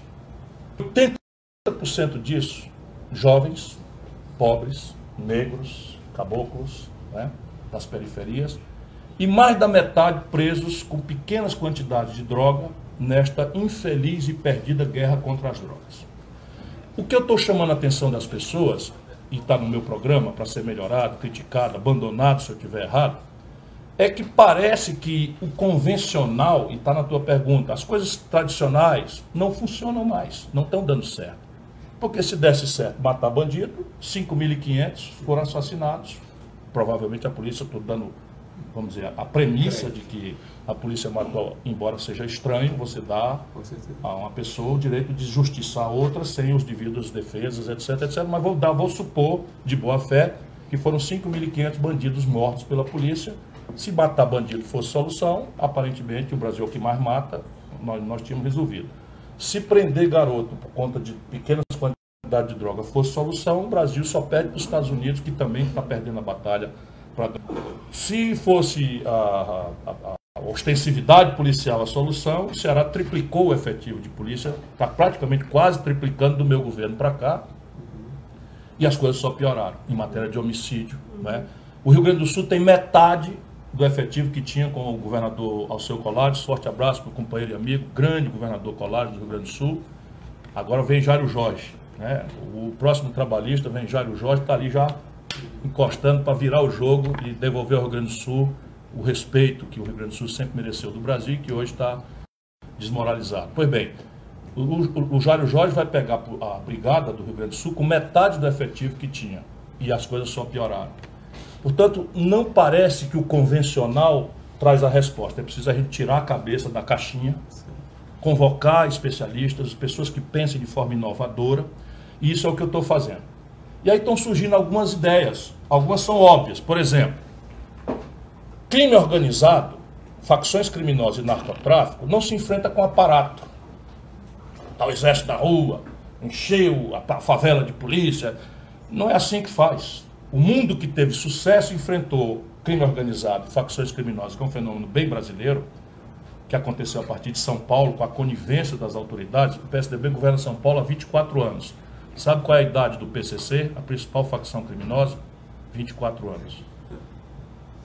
E é constrangedora a notícia não desmentida de que há um acordo ali feito em 2006 para que o PCC reine sozinho no tráfico de drogas em São Paulo, em contrapartida de não permitir homicídios. E isso a gente tem que esclarecer, tem que aclarar, porque no Ceará, por exemplo, o PCC chegou e as coisas explodiram, porque o Comando Vermelho do Rio de Janeiro chegou, porque tem lá a facção dos abestados, que chama GDE, que a facção dos abestados é a facção feita pelos jovens que vão morrer todos, por isso que eu chamo de abestado, estão sendo manipulados por esses caras de fora, né, nessa suja guerra por trânsito de droga, porque o Ceará tem aeroporto internacional, 2 portos, então virou um eixo de droga como o Acre, né, a mesma coisa, como Pernambuco, a mesma coisa e tal. A partir de Suape, de Pecém, explodem a violência nos nossos estados, o Rio Grande do Norte está ali do lado, a mesma coisa, enfim. E não é aparato que resolve, é inteligência. E aí, inteligência e investigação. E aí vejam como a gente pode acelerar algumas soluções. A Polícia Federal Brasileira, que é reconhecida como uma das melhores polícias técnicas do mundo, pelo recrutamento, pelos salários razoáveis, pela formação, tem 11 mil efetivos, para um país de 207 milhões de habitantes. Isso já seria, evidentemente, um equívoco. Porém, dos 11 mil, metade, 5 mil, estão atrás de birô, carimbando papel, passaporte, em serviços burocráticos. Eu chegando lá, vou fazer concurso para nível médio, para onde a Polícia Federal precisa de ostensividade, e para serviços burocráticos e administrativos, eu remanejarei e vou libertar os 11 mil policiais federais para entrar com força na investigação. Concentradamente, eu vou botar a mão no pescoço do crime organizado e das facções criminosas. Presídios. O Brasil tem 350 mil vagas e tem 760 mil, 730 mil presos. Diz o Bolsonaro que está isso mesmo, que é botar um em cima do outro e tal. Isso eu acho uma indignidade, mas tem superpopulação carcerária, os presídios viraram universidade do crime. O governo está produzindo exército de reserva para essas facções quando prende garotos, e no dia que ele entra na presídio, ele é obrigado a se filiar a uma facção criminosa, ou vai ser estuprado na primeira noite, ou vai morrer na segunda noite. E aí nós estamos burramente produzindo exército de reserva para essas facções criminosas terríveis. Então a Polícia Federal vai se concentrar nisso, e eu estava dizendo de população carcerária. O Brasil tem 5 presídios federais apenas. Temos que ampliar isso. Mas hoje, inacreditavelmente, para o brasileiro que está nos ouvindo, o Brasil tem metade das vagas dos presídios federais de segurança máxima vazio. E todo o comando dessas facções criminosas estão nos presídios de São Paulo, se comunicando e mandando no crime no Ceará, no Rio Grande do Norte, em Recife, pelo telefone. Comigo, vai tudinho para os presídios federais. Aí eu quero ver se São Paulo vai continuar o acordo. Vão todos para os presídios federais, vão ser tratados em solitárias, haverá uma mudança na legislação de execução penal e haverá uma vedação da comunicação, da comunicabilidade daqueles que de dentro do presídio estão comandando o crime. Isso são as primeiras providências que já estão desenhadas. Mas a grande chave aqui é inteligência, tecnologia. Fronteira é drone, não é aparato. O Brasil tem 17 mil quilômetros de fronteira seca, 8.400 quilômetros de fronteira molhada. Não vai ter nunca capacidade de pilotão do Exército, que inclusive está trabalhando a meio expediente, porque não tem dinheiro para o rancho. Então nós temos que policiar nossas fronteiras com satélite. A gente entregou os satélites aos estrangeiros. Com inteligência, né, Ciro? Inteligência e tecnologia. E qualificação do capital humano e estabelecer, a partir da Senasp, que é a Secretaria Nacional de Segurança Pública, um orçamento maior, só que vai ser dado aos estados que atenderem condicionalidades. Perfeito. E a grande condicionalidade é a entrada com um projeto complexo, é entregar à comunidade local, em troca da repressão, oportunidade para o jovem. Bom. A turma lembrou bem ali, hoje é dia do estudante. Dia do estudante e dia do advogado. Do advogado. Né? Um abraço a todos os estudantes brasileiros. Um abraço aos meus colegas. Ciro Gomes, OAB Ceará 3339, com anuidade em dia. Se alguém aí precisar de um advogado para sair da cadeia na luta pela eleição, conte comigo. Mas vamos lá, a turma está perguntando, tem o Marco Antônio perguntando, vou fazer duas perguntas para você e a Tabata comentarem. O Marco Antônio está perguntando qual é o papel da ciência e tecnologia para o desenvolvimento do país, e tendo em vista que a gente teve aqui em São Paulo recentemente no projeto Sirius, como a gente tem ciência boa aqui sendo produzida, com peças nacionais, 85% de todo aquele projeto maravilhoso, né, do acelerador está sendo construído com equipamentos e peças produzidas aqui no Brasil. E a Cida Salgado que está perguntando qual a política para a educação, a melhor política para a educação para ser implementada aqui no país. É para mim? Comece e aí eu... Ou é para a Tabata? A primeira tecnologia para você e a segunda vocês podem falar. E ela Veja, sob o ponto de vista econômico, minha preocupação com os 13 milhões e 700 mil desempregados, 32 milhões e 200 mil brasileiros empurrados para viver de bico, eu não consigo deixar de encaminhar meu raciocínio sempre pensando comovidamente nisso que vai ser a minha gravíssima prioridade. Mas para a economia mundial crescer, sobreviver e se expandir, existem três essencialidades nas quais o Brasil está apanhando feio. A primeira essencialidade é a condição de financiamento. A primeira só em ordem de apresentação, a cada qual é mais gravemente importante do que a outra. A primeira essencialidade é a condição de financiamento. Então veja, o Brasil não só tem a pior taxa de juros do mundo, como não tem capital para financiar a inovação. Então um jovem empreendedor brasileiro que tem uma ideia inovadora, não tem nada de patrimônio para dar em garantia, ele não tem condição. E assim que nasceu a Apple, a Microsoft, o Google, nasceu o Facebook, nasceu, enfim, o Yahoo, todos esses nasceram num negócio que nem em português tem o nome, chama Venture Capital, vocês sabem, e eu vou tentar, enfim, arrumar esse vetor aqui que está estrangulado no Brasil por essas duas razões. O segundo vetor é escala. O que é isso aqui? Quando a gente vai na feira, o camarada grita lá, vai aí, freguês, a banana tá boa, 3 é R$1, 7 é R$2, ou seja, se você aumentar a quantidade, vai diminuindo o preço por unidade, chama de ganho de escala, porque o cara ganha menos lucro num, mas vendendo mais, soma mais tal. Então o que aconteceu com a humanidade hoje? A partir da China, mas todas as vanguardas globais, mega corporações, grandes fusões, estão se apresentando para competir com gigantesca escala. Mega escala, Master Blaster escala, como diz a turma aí do videogame, né? Master Blaster escala, ou seja, a China faz uma fábrica de calça jeans e produz 1 bilhão de calças por mês. Resultado, para produzir uma calça lá é muito mais barato. E basta ela ganhar meio centavo numa calça de lucro, porque vendendo 1 bilhão por mês de centavos, de meio centavo ela ganha um lucro grande. Resultado, no Brasil, 7 em cada 10 empresas não tem escala, são pequenas, que trabalham por definição com pequena escala. Aí você chega na Sulanca de Caruaru, essa agenda conservadora brasileira já está praticada. Não tem cargo trabalhista, não tem direitos trabalhistas, não tem imposto, não tem previdência, não tem nada. E a calça chinesa está chegando na Sulanca de Caruaru mais barato do que custa produzir, por causa de escala. Aqui nós temos que ter uma política industrial de comércio exterior, estudada e tal. Mas a pergunta é sobre ciência e tecnologia, que é o terceiro vetor. A vida moderna é referida a um consumo de alta sofisticação tecnológica, ainda que a gente não pare para pensar. Veja o que está acontecendo agora. Nós estamos aqui em São Paulo, sentados aqui, e algum compatriota nosso, meia-noite, no Japão, em Tóquio, pode estar nos assistindo. Para isso, ele precisa ter um smartphone, que é tecnologia. Para isso, ele tem que ter um Wi-Fi ou uma rede, 4G, 5G, isso é tecnologia. Mas isso não é o trivial. Todo mundo que foi ao hospital hoje, ou que vai ao hospital hoje, não sabe, mas 80% dos fármacos que o Brasil consome são importados do estrangeiro, porque ciência e tecnologia. Todo o aparato de diagnóstico médico, ressonância magnética, estetoscópio, tomografia computadorizada, ultrassom, tudo importado, tecnologia. Toda a química fina dos fertilizantes importados, dos defensivos agrícolas, chamado agrotóxico e tal, importado. Os implementos agrícolas, tratores, os aradores, as colheitadeiras, etc., que estão aí no Pujante, ou no norte, de onde vem a nossa Cátia Abreu. Um forte abraço, nossa companheira valorosa Cátia Abreu, que aceitou ser a nossa vice-presidenta. Isso aqui é repartir poder, negócio de conversar fiado. Né? E eu vou buscar metade do meu ministério serem mulheres, como já tentei fazer como prefeito e como governador. Aqui é só uma propagandazinha lateral aqui. Nota de rodapé. Nota de rodapé. Sendo que eu estou falando por passado. Eu já fiz isso quando era prefeito em 88 e governador em 90. Então vou tentar fazer agora no século 21, né? Que eu venho do século passado.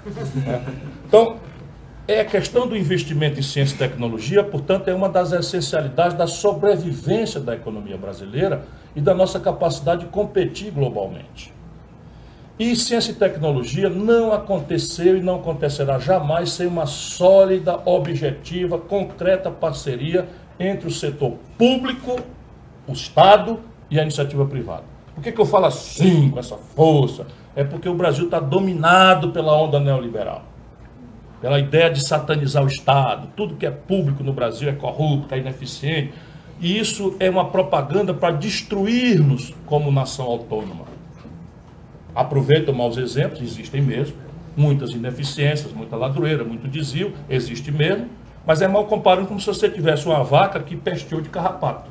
Né? A vaquinha lhe dá leite, lhe dá uma cria por ano, lhe dá queijo e tal, e ela pesteou de carrapato. Então, para essa elite brasileira, a solução para os carrapatos é dar um tiro na testa da vaca, Bolsonaro fazendo moda, né? A vaca morre e você não tem mais carrapato, mas também não tem mais o leite, não tem mais a cria, não tem mais o queijo. A minha proposta é limpar o carrapato, proteger a vaquinha, né? Deixar a vaquinha sadia, arrumada, limpa, bem tratada, para inclusive não ter mais carrapato, ou seja, prevenir a corrupção, os desperdícios. Mas tecnologia só existe nessa parceria. Por que os americanos são a maior potência tecnológica do mundo? Ora, porque é o maior investimento público estatal em tecnologia do mundo. Desde a Segunda Guerra Mundial, de defesa, passam bilhões, trilhões de dólares. Um exemplo prático. O Brasil vive em epidemia de dengue. Desenvolvendo a vacina para dengue, o exército americano. Estão botando milhões de dólares, já vão desenvolver a vacina. E como é que funciona? Eles entregam esse domínio tecnológico, depois deles conquistarem pelo dinheiro público do exército, a pretexto de defesa, ou seja, o exército americano tem que estar imunizado para ocupar algum país, eventualmente, que tem a epidemia de dengue. Ó, eu e o Álvaro Dias, ó. Eu nesse aspecto, né? Então, eu estou impossível hoje. São vocês, viu? São vocês que me dão essa alegria. E aí, imediatamente, eles entregam para a indústria farmacêutica, e daqui a pouco o brasileiro vai comprar a vacina americana e pagar royalties pela inteligência que eles desenvolveram. E as cepas são aqui produzidas pela nossa Fiocruz. As cepas que o exército americano são produzidas pela nossa Fiocruz. Então, eu quero ver até como é que vai ser a nossa parte nessa patente aí, porque eu duvido que a turma tenha feito um bom acordo nessa área, porque é tudo se entregando. Né? No Brasil, aqui, a vassalagem ficou no limite do vergonhoso. Então, como é a China? A China é recente, a Coreia do Sul é mais recente. Como é que a China faz? Não é do mesmo jeito. E no Brasil, o que é que aconteceu só agora, para você ter uma ideia? Eles contingenciaram o orçamento de ciência e tecnologia ao menor volume da história, pegaram esse volume, que é o menor da história, e meteram a tal emenda 95, proibindo que esse gasto com ciência e tecnologia seja expandido por 20 anos. Resultado prático, já começamos a ver a vergonha em que 200 mil pesquisadores brasileiros, que é ridículo, 207 milhões, nós temos 200 mil bolsistas da CAPES, o presidente da CAPES já anunciou que não tem dinheiro para pagar as bolsas no ano que vem. Já anunciou, um escândalo no Brasil inteiro, todo mundo se mexendo, se movimentando, mas assim, não adianta reclamar a CAPES, é a emenda 95, que é uma impertinência grosseira que essa gente defende. O Alckmin votou a favor, o Meirelles votou a favor, e é disso que se trata. E aí agora vão defender para os banqueiros ficar felizes e chegar lá não vão praticar, porque não é possível praticar. Aí não dá, né? Nós temos que esclarecer isso para o povo. Eu queria retrazer um pouco do que a gente falou ontem lá no Todos pela Educação. A gente estava participando da Educação Já para discutir a visão de educação para o país. E tem um conceito que eu gosto muito, que é o de sobralizar a nossa educação brasileira. Eu, com muito orgulho, já trabalhei, fiz pesquisa em Sobral, e a gente tem a melhor educação pública do Brasil, acima de países desenvolvidos no interior do Ceará. E isso, mais do que orgulho, me dá uma esperança de que se a gente fez lá, pode fazer no Brasil inteiro. E é por isso que eu estou aqui hoje. E queria trazer alguns pontos que o Ciro mesmo mencionou ontem. Como que a gente começa com a sobralização da educação brasileira. É ela que está falando, que Sobral é minha cidade. Não, mas fui lá pesquisar porque eu sei, é a melhor educação mesmo. Atenção, Carlos Lupe. É a Tábua que está falando, não sou eu. O Lupe vive reclamando do meu bairrismo. E um parênteses, minha mãe é baiana e fica muito brava que eu falo muito do Ceará. Mas para a educação, o primeiro ponto, a gente precisa de primeira infância, pelo menos para quem mais precisa. Eu sei que a gente não consegue fazer para todo mundo, mas tem que levar creche para a mãe trabalhadora da periferia, porque as poucas que tem hoje estão nas zonas mais centrais. A alfabetização, a gente tem 70%, 7 de cada 10 brasileiros adultos não sabem ler e escrever direito, não conseguem pegar o comunicado da escola e entender que vai ter uma reunião. Isso para mim é um crime, e a escola pública não está resolvendo esse problema. O ensino médio deixou de fazer sentido para o nosso jovem há muito tempo, então a gente tem que fazer o ensino médio integral, com opção de escola técnica para quem tem interesse, porque hoje a demanda é muito maior, e conectado com a realidade. E aqui eu queria fazer um parênteses e devolver a bola para o Ciro. O nosso jovem deixou de ver sentido na vida e na escola há muito tempo. Eu vou muito em escola pública, e quanto mais velhos eles são, e eu pergunto qual o sonho de vocês, o que motiva cada um, cada vez menos eles vão levantando a mão. Então o jovem chega no terceiro, porque a gente começou a aumentar a taxa de evasão, de abandono, pela primeira vez está aumentando e não caindo. Quando ele chega no ensino médio, ele não aprendeu nada que o prepare para o vestibular, mesmo o vestibular quadradão que a gente tem, ele não consegue um bom emprego, o desemprego está muito focado no jovem, 1 em cada 4, de 18 a 24 anos, está desempregado. Isso é de acabar com o teu sonho, com o teu futuro, e ele não faz ideia do que faz um vereador. Então, nem a educação para atuação cívica ele está recebendo.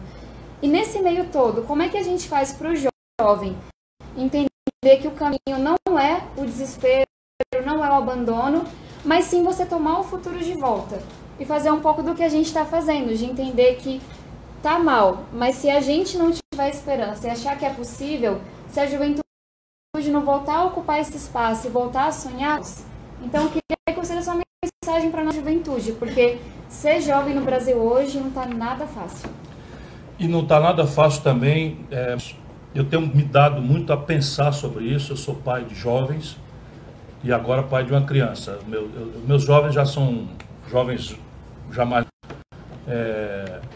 nenhum deles se interessou pela política, eu sempre aconselhei eles não fazerem isso, enquanto pelo menos não se realizarem na vida, porque a política não deve ser jamais meio de vida para ninguém. Mas eu tenho pensado que só tem duas coisas que podem fazer um jovem dar atenção, pelo menos, na mensagem, porque há um bloqueio já na linguagem, né? É o exemplo, mais do que qualquer conversa, exemplo exemplo e ideia. Uma ideia que tem que vir embalada por compaixão, por identidade, que é como você acabou de fazer, identidade orgânica com aquele estar na vida que os nossos jovens têm hoje. E eu envelheci, estou com 60 anos, mas a minha alma não se permite envelhecer. Mesmo, não se permite. Eu estou ligado em todas as expressões estéticas. A minha música da campanha, por exemplo, vem aí um belo de um funk. Né? Vem um funk interessante. Um forrozinho. Forrozinho também, mas o de raiz, aí já é uma coisa de velho. Mas a gente estava falando do jovem. Então, o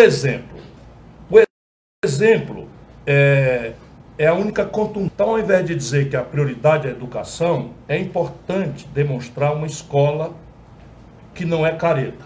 Uma escola onde o aluno fale na linguagem dele, que adora estar ali. O jovem que está nos ouvindo aqui diz, isso não existe. Eu vou mostrar que existe. Simplesmente. Por quê? Porque nós começamos diferente. Nós resolvemos fazer, ao invés de fazer para todo mundo de uma vez, que não tem dinheiro, e aí fazer uma coisa medíocre para todo mundo, nós resolvemos fazer, o Cid foi o mais importante líder disso, mas o VV, o Leônidas, é uma equipe, a Isolda, o Edilvan, eu fico quase com pena de citar nome, porque é uma turma grande. E hoje virou assim uma coisa de entusiasmo, uma alegria, uma coisa. Então o exemplo é o seguinte, é fazer uma escola assim. Qual é a melhor existe no Brasil, em São Paulo, que o mais rico dos ricos tem? Pronto, então é aquela ali que vai ser feita na periferia mais pobre do Ceará, de Fortaleza, do interior, etc, etc. E aí é mesmo. Ar-condicionado, sabe, o professor motivado, decentemente remunerado, tempo integral, profissionalizante com profissões mecatrônica, robótica, não é? Química fina, não é negócio de eletrotécnica, assistente de pedreiro, esse papo furado da elite brasileira que quer separar sempre o povo, coisas menores. E nossa surpresa, eu diria, nossa surpresa é o nível de abraço que a comunidade dessas escolas tem uma pichação. Não tem uma pichação. E a meninada não sai de lá. Daí resolvemos, deixa aí, deixa aberto, porque ficam lá e vão criando outros laços, outros relacionamentos. E virou aquilo que eu tive. Uma escola que era o melhor lugar de estar. A gente fazia esporte, namorava, ouvia música, não é? Na minha época não tinha muita moda de negócio de droga e tal, né? Não corríamos esse risco. E era lá que a gente gostava de ficar, a gente ia de madrugada. Tinha de madrugada, porque a aula de educação física era às 7, a gente se juntava às 5h30 da manhã e saía gritando na rua, fazendo, não façam isso mais, né? Fazendo inferno, né? Acordando a vizinhança, uma alegria, eu nem estou contando, se bem que hoje em dia ninguém pode mais nem fazer isso. Enfim, e é isso que nós queremos. Se o Ceará, volta a dizer, ninguém, por favor, alimente nenhuma ilusão, o Ceará é um dos estados mais pobres do Brasil. Mas o exemplo funciona melhor ainda. Não é? Porque se num lugar que não é propriamente rico, que não está sobrando dinheiro, foi possível, está sendo possível, e isso não é uma coisa exemplar não, hoje já tem escala. Né? Nosso o ensino básico de Sobral é a melhor escola do Brasil. Né? E nós é a melhor do Brasil, melhor IDEB do Brasil. E o Sobral está no semiárido do Nordeste. Não é? E nós não fizemos isso estalando o dedo, né? Porque nós somos técnicos. Foi tentativa, erro, grande participação, a garotada participando, envolvendo. Hoje nós fazemos, por exemplo, avaliação de aluno individual. Então não tem mais negócio de evasão escolar. O aluno começou a perder o passo da turminha, a escola encosta e começa a fazer a supervisão, o reforço, e aí não tem mais a disfunção, idade, mais humilha o aluno e faz ele ir embora, que é o que está acontecendo hoje no nível médio brasileiro, evasou de 60%. A gente já está agora indo para o último bloco do programa. Daqui a pouco a gente tem que ir lá para o lançamento da pré-candidatura. Né? Qual é o bairro? Vila Missionária, Cidade Ademar, para quem é da região, na Fazendinha Encantada, que é onde o povo todo casa.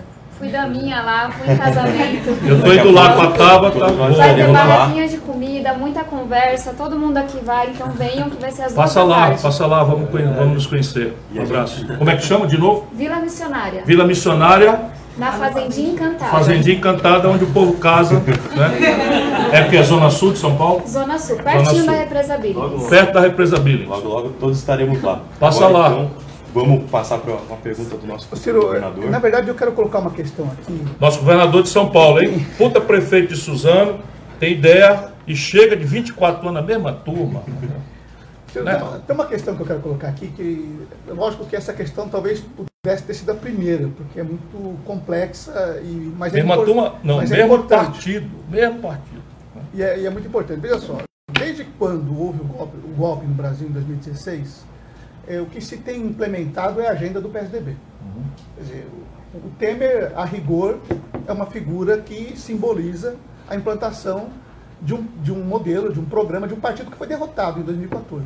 Tá certo? E isso tem gerado repercussões na vida das pessoas até hoje. E nós temos vivido um problema grave no país, que é o desmonte do Estado brasileiro, a entrega de toda a nossa capacidade de riqueza, enfim, tudo isso. São Paulo, em particular, tem dois ícones disso. O PSDB tem o João Dória, que é o responsável, o partido, e ele também, por essa agenda regressiva que nós vivemos, e o Paulo Scaff, que de certa maneira foi a figura que organizou o golpe também, que deixou a Avenida Paulista toda amarela, enfim. Eu acho que essas duas questões... de pato. Fez todo mundo de pato. Então acho que essas questões todas aí estão em jogo nesse momento. Porque, de repente, as pessoas não estão percebendo que a sua candidatura, e aí eu não vou falar como disse um candidato no debate, mas a sua candidatura é a que representa a viabilidade concreta de revertermos o golpe. Senão, dá a impressão que algumas figuras que dizem que vão... Inclusive, eu vi a posição do candidato do PSDB no debate, é risível. Ele fala de uma maneira como se ele não tivesse relação com nada do que está acontecendo, e ele representa.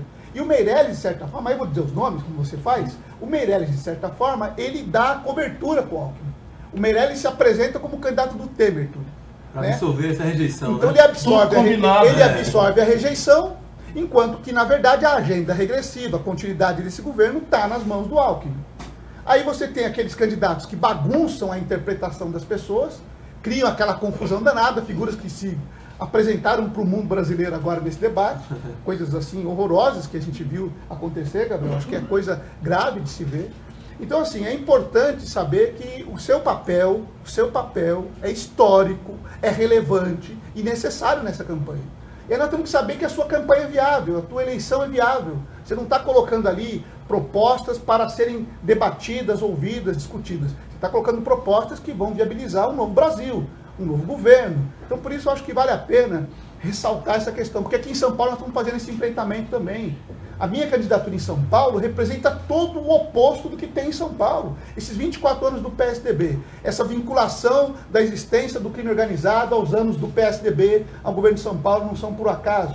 E tudo isso que nós estamos vivendo hoje aqui no estado de São Paulo é uma ameaça forte para o seu governo em âmbito nacional. Por isso a nossa disposição é muito grande, a nossa capacidade de enfrentar esse debate é muito grande, exatamente para fazer com que a gente possa mudar fortemente aquilo que acontece. Então acho que é um convite para a população refletir também sobre a importância da eleição do Ciro, para que nós possamos romper esse caminho desastroso que o golpe está colocando no Brasil. Eu gostaria que você falasse um pouquinho disso também, embora isso seja um tema tão longo e delicioso para se falar. Tudo bem. Tô falando, cara, é bom. Tô falando. Vocês vão, presta atenção que vocês vão ficar surpresos. E a novidade com experiência e pé no chão está na sua opção. Marcelo Cândido é a nossa opção trabalhista do PDT para você, que é o soberano da luta em São Paulo, escolher para governador. Deixa eu falar, eu tenho uma história de apostar na inteligência do nosso povo. Nunca fiquei dentro de bolha, sabe, importante que eu tomei na vida. Eu dei um jeito de, sabe, conversar com garçom, com motorista de táxi, conversar com a diarista que trabalha fazendo faxina, porque há uma sabedoria no nosso povo muito grande. Nosso povo não tem tido direito de ter informação, a mídia pertence a 5 famílias, né? Eles jantam juntos e combinam o que é que o povo pode saber, o que é que o povo não pode saber, mas o povo é muito sábio, muito sábio. E com esse desmantelo geral, Marcelo, sabe, 13 milhões e 700 mil desempregados, 32 milhões de brasileiros vivendo de bico, sabe, 11 milhões de garotos ou seja, nem estudam, nem oportunidade de trabalho tem. essa violência desenfreada, o nosso povo olha para a política e da política só vê a notícia mal cheirosa da roubalheira, do privilégio, dia sim e outro também. Então, isso está causando um impacto devastador na sociedade brasileira. Então, o sentimento hoje do nosso povo, meu coração é ligado nisso, é de desencanto, é de medo, é de insegurança, confiança, é uma coisa muito pesada. Mas ali no fundo do coração de cada um do nosso povo, mais machucado, tem ali a sementinha da esperança. Ele sabe que nós estamos aqui e que nós não vamos sair da vida. Nem todo mundo pode ir para Miami, como o baronato que deixa essa destruição acontecer, compra uma casa em Miami, vai para lá. É uma coisa impressionante hoje, como está acontecendo. Portugal, os ricos estão indo para lá, criam uma confusão aqui, fazem ninguém pode mais falar aquelas palavras, né? Fazem o que estão fazendo, né? E vão embora. O nosso povo, por mais que possa sentir necessidade de fugir, não tem condição de fazer. Portanto, tem ali a sementinha da esperança. E o que nós temos que fazer é soprar essa brasinha, pelo exemplo, pela boa ideia, não é? E deixar a população resolver.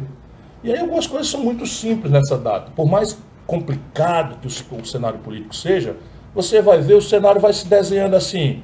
Quem é a turma do Temer? Porque a propaganda do Temer, a grande mídia, não adianta nada. Todo mundo quis defender o Temer, pagando para o Temer, todo mundo protegeu o Temer, todo mundo tal. E hoje o nosso povo, pela bênção de Deus, pela sabedoria, o nosso povo quer ver o Satanás pintado de azul e não quer ver o Temer. E a turma do Temer está na campanha. O Temer não chegou aí por acaso. O Temer é resultado da imprudência do Lula, que foi traído, mas teve a imprudência de botar a Dilma, uma pessoa inexperiente, gente boa, mas botou uma pessoa que nunca tinha disputado uma eleição, né, que nunca tinha manejado as molecagens, as trairagens, as armadilhas da política, e caiu, não conseguiu juntar um terço do deputado. Um Congresso que estava, por sua maioria, à venda. E eu não estou recomendando a ninguém comprar deputado, mas se um Congresso, por esmagadora maioria, estava à venda, ela não conseguir, por outro tipo de argumento, juntar um terço para proteger o país desse golpe, tem uma partezinha de responsabilidade aí, embora tenha sido traído. Mas começa, o Temer não caiu por acaso. O Temer está eleito porque nós, por gratidão ao Lula, eu tenho que pagar esse preço junto, votamos na Dilma com o Temer ali. Depois, o Temer não ficou na presidência da República, porque traindo o Lula e a Dilma, se juntou com o PSDB. População brasileira. Estou parecendo aquele outro. População, nação brasileira. Nação brasileira. Então vamos lá. O PSDB é que sustenta não só o Temer, mas a agenda. Né? Essa reforma da Previdência, que nós conseguimos impedir porque o povo começou a reagir. Mas era a agenda do PSDB, a reforma trabalhista, com casca e tudo. Agora vamos corrigir. Enquanto isso, as grávidas estão aí alocadas em ambiente insalubre.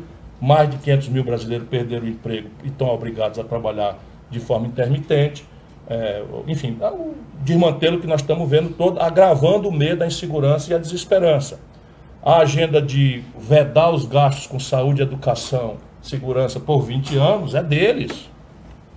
A política de juros que levou 63 milhões de brasileiros ao SPC é a política deles. Vão querer continuar. É evidente. Então, a sabedoria do povo é identificar quem está do lado e nós vamos ajudar. Veja bem, quando eles fizeram isso, eu fiquei contra. Chamei o Temer de ladrão. Fui processado pelo Temer. Chamei o Eduardo Cunha de ladrão. Fui processado pelo Eduardo Cunha. Aí, percebe? Tem gente que está do lado do povo e que paga por isso. E tem gente que fica na boa. E quando chega na véspera da eleição, vai ser bonitinho, simpaticão, para falar e tal, porque o nosso povo mudar. O Alckmin falando em mudança, dá quase vontade de rir, mas a gente é obrigado, né, a se comportar no debate, todo mundo. Eu vou me comportar, até ter uma estima por ele. Mas ele devia defender isso que eles estão fazendo. E não vir falar em mudança, que é o que eu defendo. Né? Isso é que nós vamos fazer. Mas não adianta só falar em política. É preciso propor concretamente ideias que resolvam concretos problemas do nosso povo. E aí eu vou propor. Então eu abri a campanha fazendo duas propostas que eles estão criticando.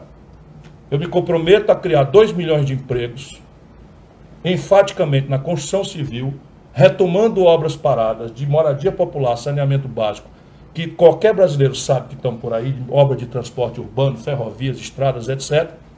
Eu já mapeei todas, já sei quantos empregos direto e indireto cada uma pode fazer. Vão dizer que não dá, eu vou dizer que dá.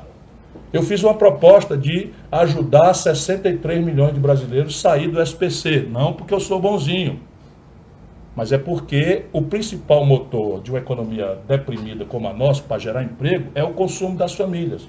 E se você tem 63 milhões de pessoas, isso aqui é perfeitamente praticável. Estão botando defeito, estão brincando, estão fazendo deboche e tal, não tem problema nenhum. Essa foi a armadilha que eu botei para eles, mas eu vou ajudar 63 milhões de brasileiros a limpar o nome no SPC. Está prontinho o projeto. E por aí vem mais. Cada semana eu vou dar uma resposta concreta, meta de educação, de ensino integral, quanto custa, de onde vem o dinheiro, porque eu já fiz. Eu sei fazer, eu estou cercado de uma equipe altamente qualificada. Por quê? Porque ao invés de ficar só com meus amigos, eu fui identificar todo mundo que no Brasil está pensando, estudando, refletindo. Pouco importa se está comigo na política ou não está. E o gostoso é que estão vindo para a política também. O coordenador do meu programa de governo, Nelson Marconi, não é meu velho amigo não, conheci agora. Fui lá, tem uma turma criando uma corrente de opinião chamada Novo Desenvolvimentismo. Opa, novidade na área. Fui para lá, fiz uma palestra para eles gostaram da minha palestra, eu conversei com eles. Quando eu vi um rapaz mais interessante, mais inovador, mais criativo, mais apaixonado, Nelson Marconi. Vem cá, neném, vamos trabalhar comigo. Virou, vai ser ministro. Opa, já convidei o primeiro. Eu, como mediador, agora tenho que fazer o papel chato. Porque o papo tá muito bom. A tristeza, gente vai até amanhã. Vamos fazer outro, né? Mais um outro. Vamos fazer. Eu vou pedir para a Gleise e para o Neto fazerem os últimos comentários para que depois o Ciro possa finalizar o programa e deixar uma mensagem aí de esperança para todos os brasileiros que a campanha 16 de agosto vai começar. Vamos lá, Gleise. Você, mulher, sempre tem preferência do nome. Isso. Em breve a gente vai ter preferência e vai ocupar espaços com o Ciro. Isso é muito bom, né? Além de ter as preferências, a gente efetivamente ter a oportunidade de ocupar esses espaços. Ciro, eu vivo de esperanças e o sonho sempre foi o que movimentou o Brasil. O Brasil é um país de sonhadores, porque a gente é um país em desenvolvimento. A mudança, o mudar, sempre foi a necessidade que a gente teve na política brasileira. Você representa a grande mudança e você hoje representa para o povo brasileiro, e eu estou falando do povo que eu vivo e vivi, talvez hoje com menos dificuldades, mas eu sei quais são todas as necessidades de mudança e quais são os sonhos do povo brasileiro que está adormecido. Você representa hoje para nós uma perspectiva de vida melhor. Você representa para nós hoje todas as características que nós buscamos na política brasileira, que é de pessoa honesta, que é de um homem público que já está na política, como você bem diz, há quase 38 anos, com seu nome sem envolvimento em nenhum crime de corrupção, em nenhum dessas citações que a gente tem por aí. Outras pessoas passaram por aqui com as mesmas intenções que você, mas infelizmente se corromperam no meio do caminho e parou com os nossos sonhos ou fizeram com que eles adormecessem também. Quero te dizer que tem um Brasil inteiro, em poucos dias, para te conhecer. Mas eu acho que você representa para nós, povo nordestino, povo negro, povo jovem, povo pobre, todas da necessidade de mudança que o país tem. Então, eu acredito muito no que você tem como plano de governo e acho que o teu plano de governo atende às demandas do povo brasileiro. A outra parte a gente insere depois, porque sempre foi o contrário. Nós sempre fomos o que era inserido depois. E eu acho que você faz agora o inverso. Você pensa no povo brasileiro e a elite vem depois e se adequa, e é disso que a gente precisa. Ter a oportunidade do povo estar em primeiro lugar. Então, eu espero que a gente, a partir do dia 16, tem uma mudança bem significativa. Obrigado, meu querido.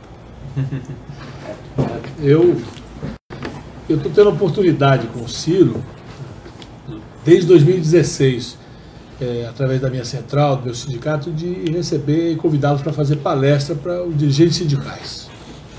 E não para uma campanha presidencial, porque a gente não tínhamos nem ideia que ele seria candidato, mas para discutir os problemas nacionais. E vimos a sua opinião aqui sobre a questão da reforma trabalhista e amadurecida nas discussões que foi feita com todo esse movimento sindical brasileiro. E também a coragem, a ousadia de poder dizer, olha, nós vamos ter que mexer na Previdência sim, e essa Previdência nós vamos ter que rediscuti-la e garantindo aquilo que poucos garantem, que é a questão dos direitos já são adquiridos, são adquiridos. As pessoas dizem, não, a direito adquirido não existe mais no Brasil, e risca e toca, porque é contra o povo. Então, para nós que estamos juntos nessa luta há algum tempo, enfrentando, temos a oportunidade de ter um presidente como você, corajoso, competente, com projeto nacional desenvolvimentista e, acima de tudo, com essa ousadia, coragem que você tem, vai ser... lança a bola e sai para o abraço, não é assim? Bom, é comigo então. Eu quero agradecer primeiro a você que ficou conosco aí.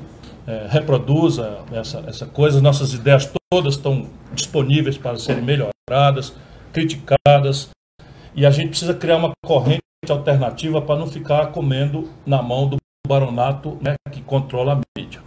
Até as regras do debate estão dando um jeitinho de não deixar eu falar muito. Fizeram bullying comigo, não perguntar nada, com medo. Mas não estou queixando não, estou queixando de jeito nenhum, porque eu estou muito entusiasmado, porque nunca é a inteligência do povo brasileiro. Nosso companheiro Gabriel, candidato a deputado estadual, nosso companheiro Marcelo Cândido, futuro governador de São Paulo. Se você acha que 24 anos na mão do mesmo partido, acordo com o PCC, todo tipo de desmonte, até na merenda. Vai devagar, não posso brincar com isso. Roubar na merenda das crianças é o último estágio de degradação humana que a política brasileira foi ou seria capaz de ser. Está na sua mão, mudar. Aqui está a Gleides, que vai ajudar, né, representando o valor da mulher brasileira, toda essa imensa comunidade migrante em São Paulo. Aqui está a Tabata, né, vejam, astrofísica e ciência política em Harvard, vindo da periferia de São Paulo, filha de imigrante também. Isso é a prova, né, de que, tendo oportunidade, o povo brasileiro é capaz de ir para as estrelas e brilhar como ela é, nossa estrelinha, deputada federal, que vai dar um nó naquela canalhada no Congresso Nacional brasileiro. Antônio Neto, um líder sindical de vida, que aceitou o desafio de apresentar-se para representar o povo de São Paulo no Senado. E Túlio Gadelha, né, deputado federal em Pernambuco, obrigado por ter viajado para cá. É bom que você está pertinho do Rio de Janeiro, fica mais fácil. Todo mundo com inveja do Túlio Gadelha. Vocês sabem por quê, né? Ele namora com a Fátima Bernardes, né? Só mostra o valor extraordinário que ele tem, porque a Fátima é uma pessoa também que o Brasil inteiro quer bem, respeita e admira. Veja, nós vamos fazer várias dessas transgressões, para não deixar, né, o monopólio da informação aí no baronato. Nós vamos furar, vamos conversar, e você, obrigado por estar aqui conosco, e assim, não decida agora. Tem calma, para que essa pressa? A gente deve admirar artista. Artista a gente, né, fica fanático, né? A Anitta cantando é uma coisa linda, maravilhosa. Né? O meu funk vai no estilo ali da Anitta. Estou quebrando até o furo tá lindo, vocês vão gostar. Mas político, todos, num país amadurecido democraticamente, todos os políticos a gente deve olhar para eles com o pé atrás. Não é para satanizar todo mundo, não. O pé atrás é para dizer o seguinte: peraí um pouquinho. Vou comparar, tem um tempo, falta 59 dias, comparar, ver de onde veio, não comer pela mão dos outros, fake news vai ter contra todo mundo e tal, vamos comparar, vamos olhar, vamos conversar, né? E depois tem a hora de decidir, né? Agora é a hora de comparar, ver quem tem ficha limpa, quem tem biografia, quem tem experiência. Eu quero me apresentar como um candidato da mudança, mas uma mudança sem radicalismo, sem extremismo, uma mudança que privilegie quem trabalha, quem produz, uma mudança que monte uma estrutura, não é, de limpeza do nome dos brasileiros, das famílias pobres e de classe média que estão com o nome sujo, uma mudança que se preocupe, antes de mais nada, com dar oportunidade de trabalho decente, protegido, né, pela nação, uma mudança que se preocupe em oferecer uma educação que funcione, uma saúde que respeite o momento mais difícil, mais delicado, que é o momento da doença de um filho, de um pai ou de um ente amado, enfim. E eu trago uma experiência, eu já pude fazer, portanto, eu nem tenho sequer o direito de dizer, é um poeta, está prometendo que não pode fazer, tá? Eu já posso ser julgado, que fui o governador mais popular do Brasil no meu tempo, melhor avaliado prefeito de capital do Brasil no meu tempo. Eu ajudei a fazer o Plano Real, tá? Tem minha assinatura, eu vou mostrar isso para vocês, ajudei a fazer o Real, tem umas notinhas aí e tal. Enfim, eu sou um brasileiro decente, como vocês, a maioria. Eu sou um brasileiro trabalhador, obstinado, o que os meus amigos chamam de coragem, os meus adversários chamam de intempestividade, de pavio curto, é indignação e amor, compaixão. Vamos junto mudar o Brasil. Muito obrigado a todos.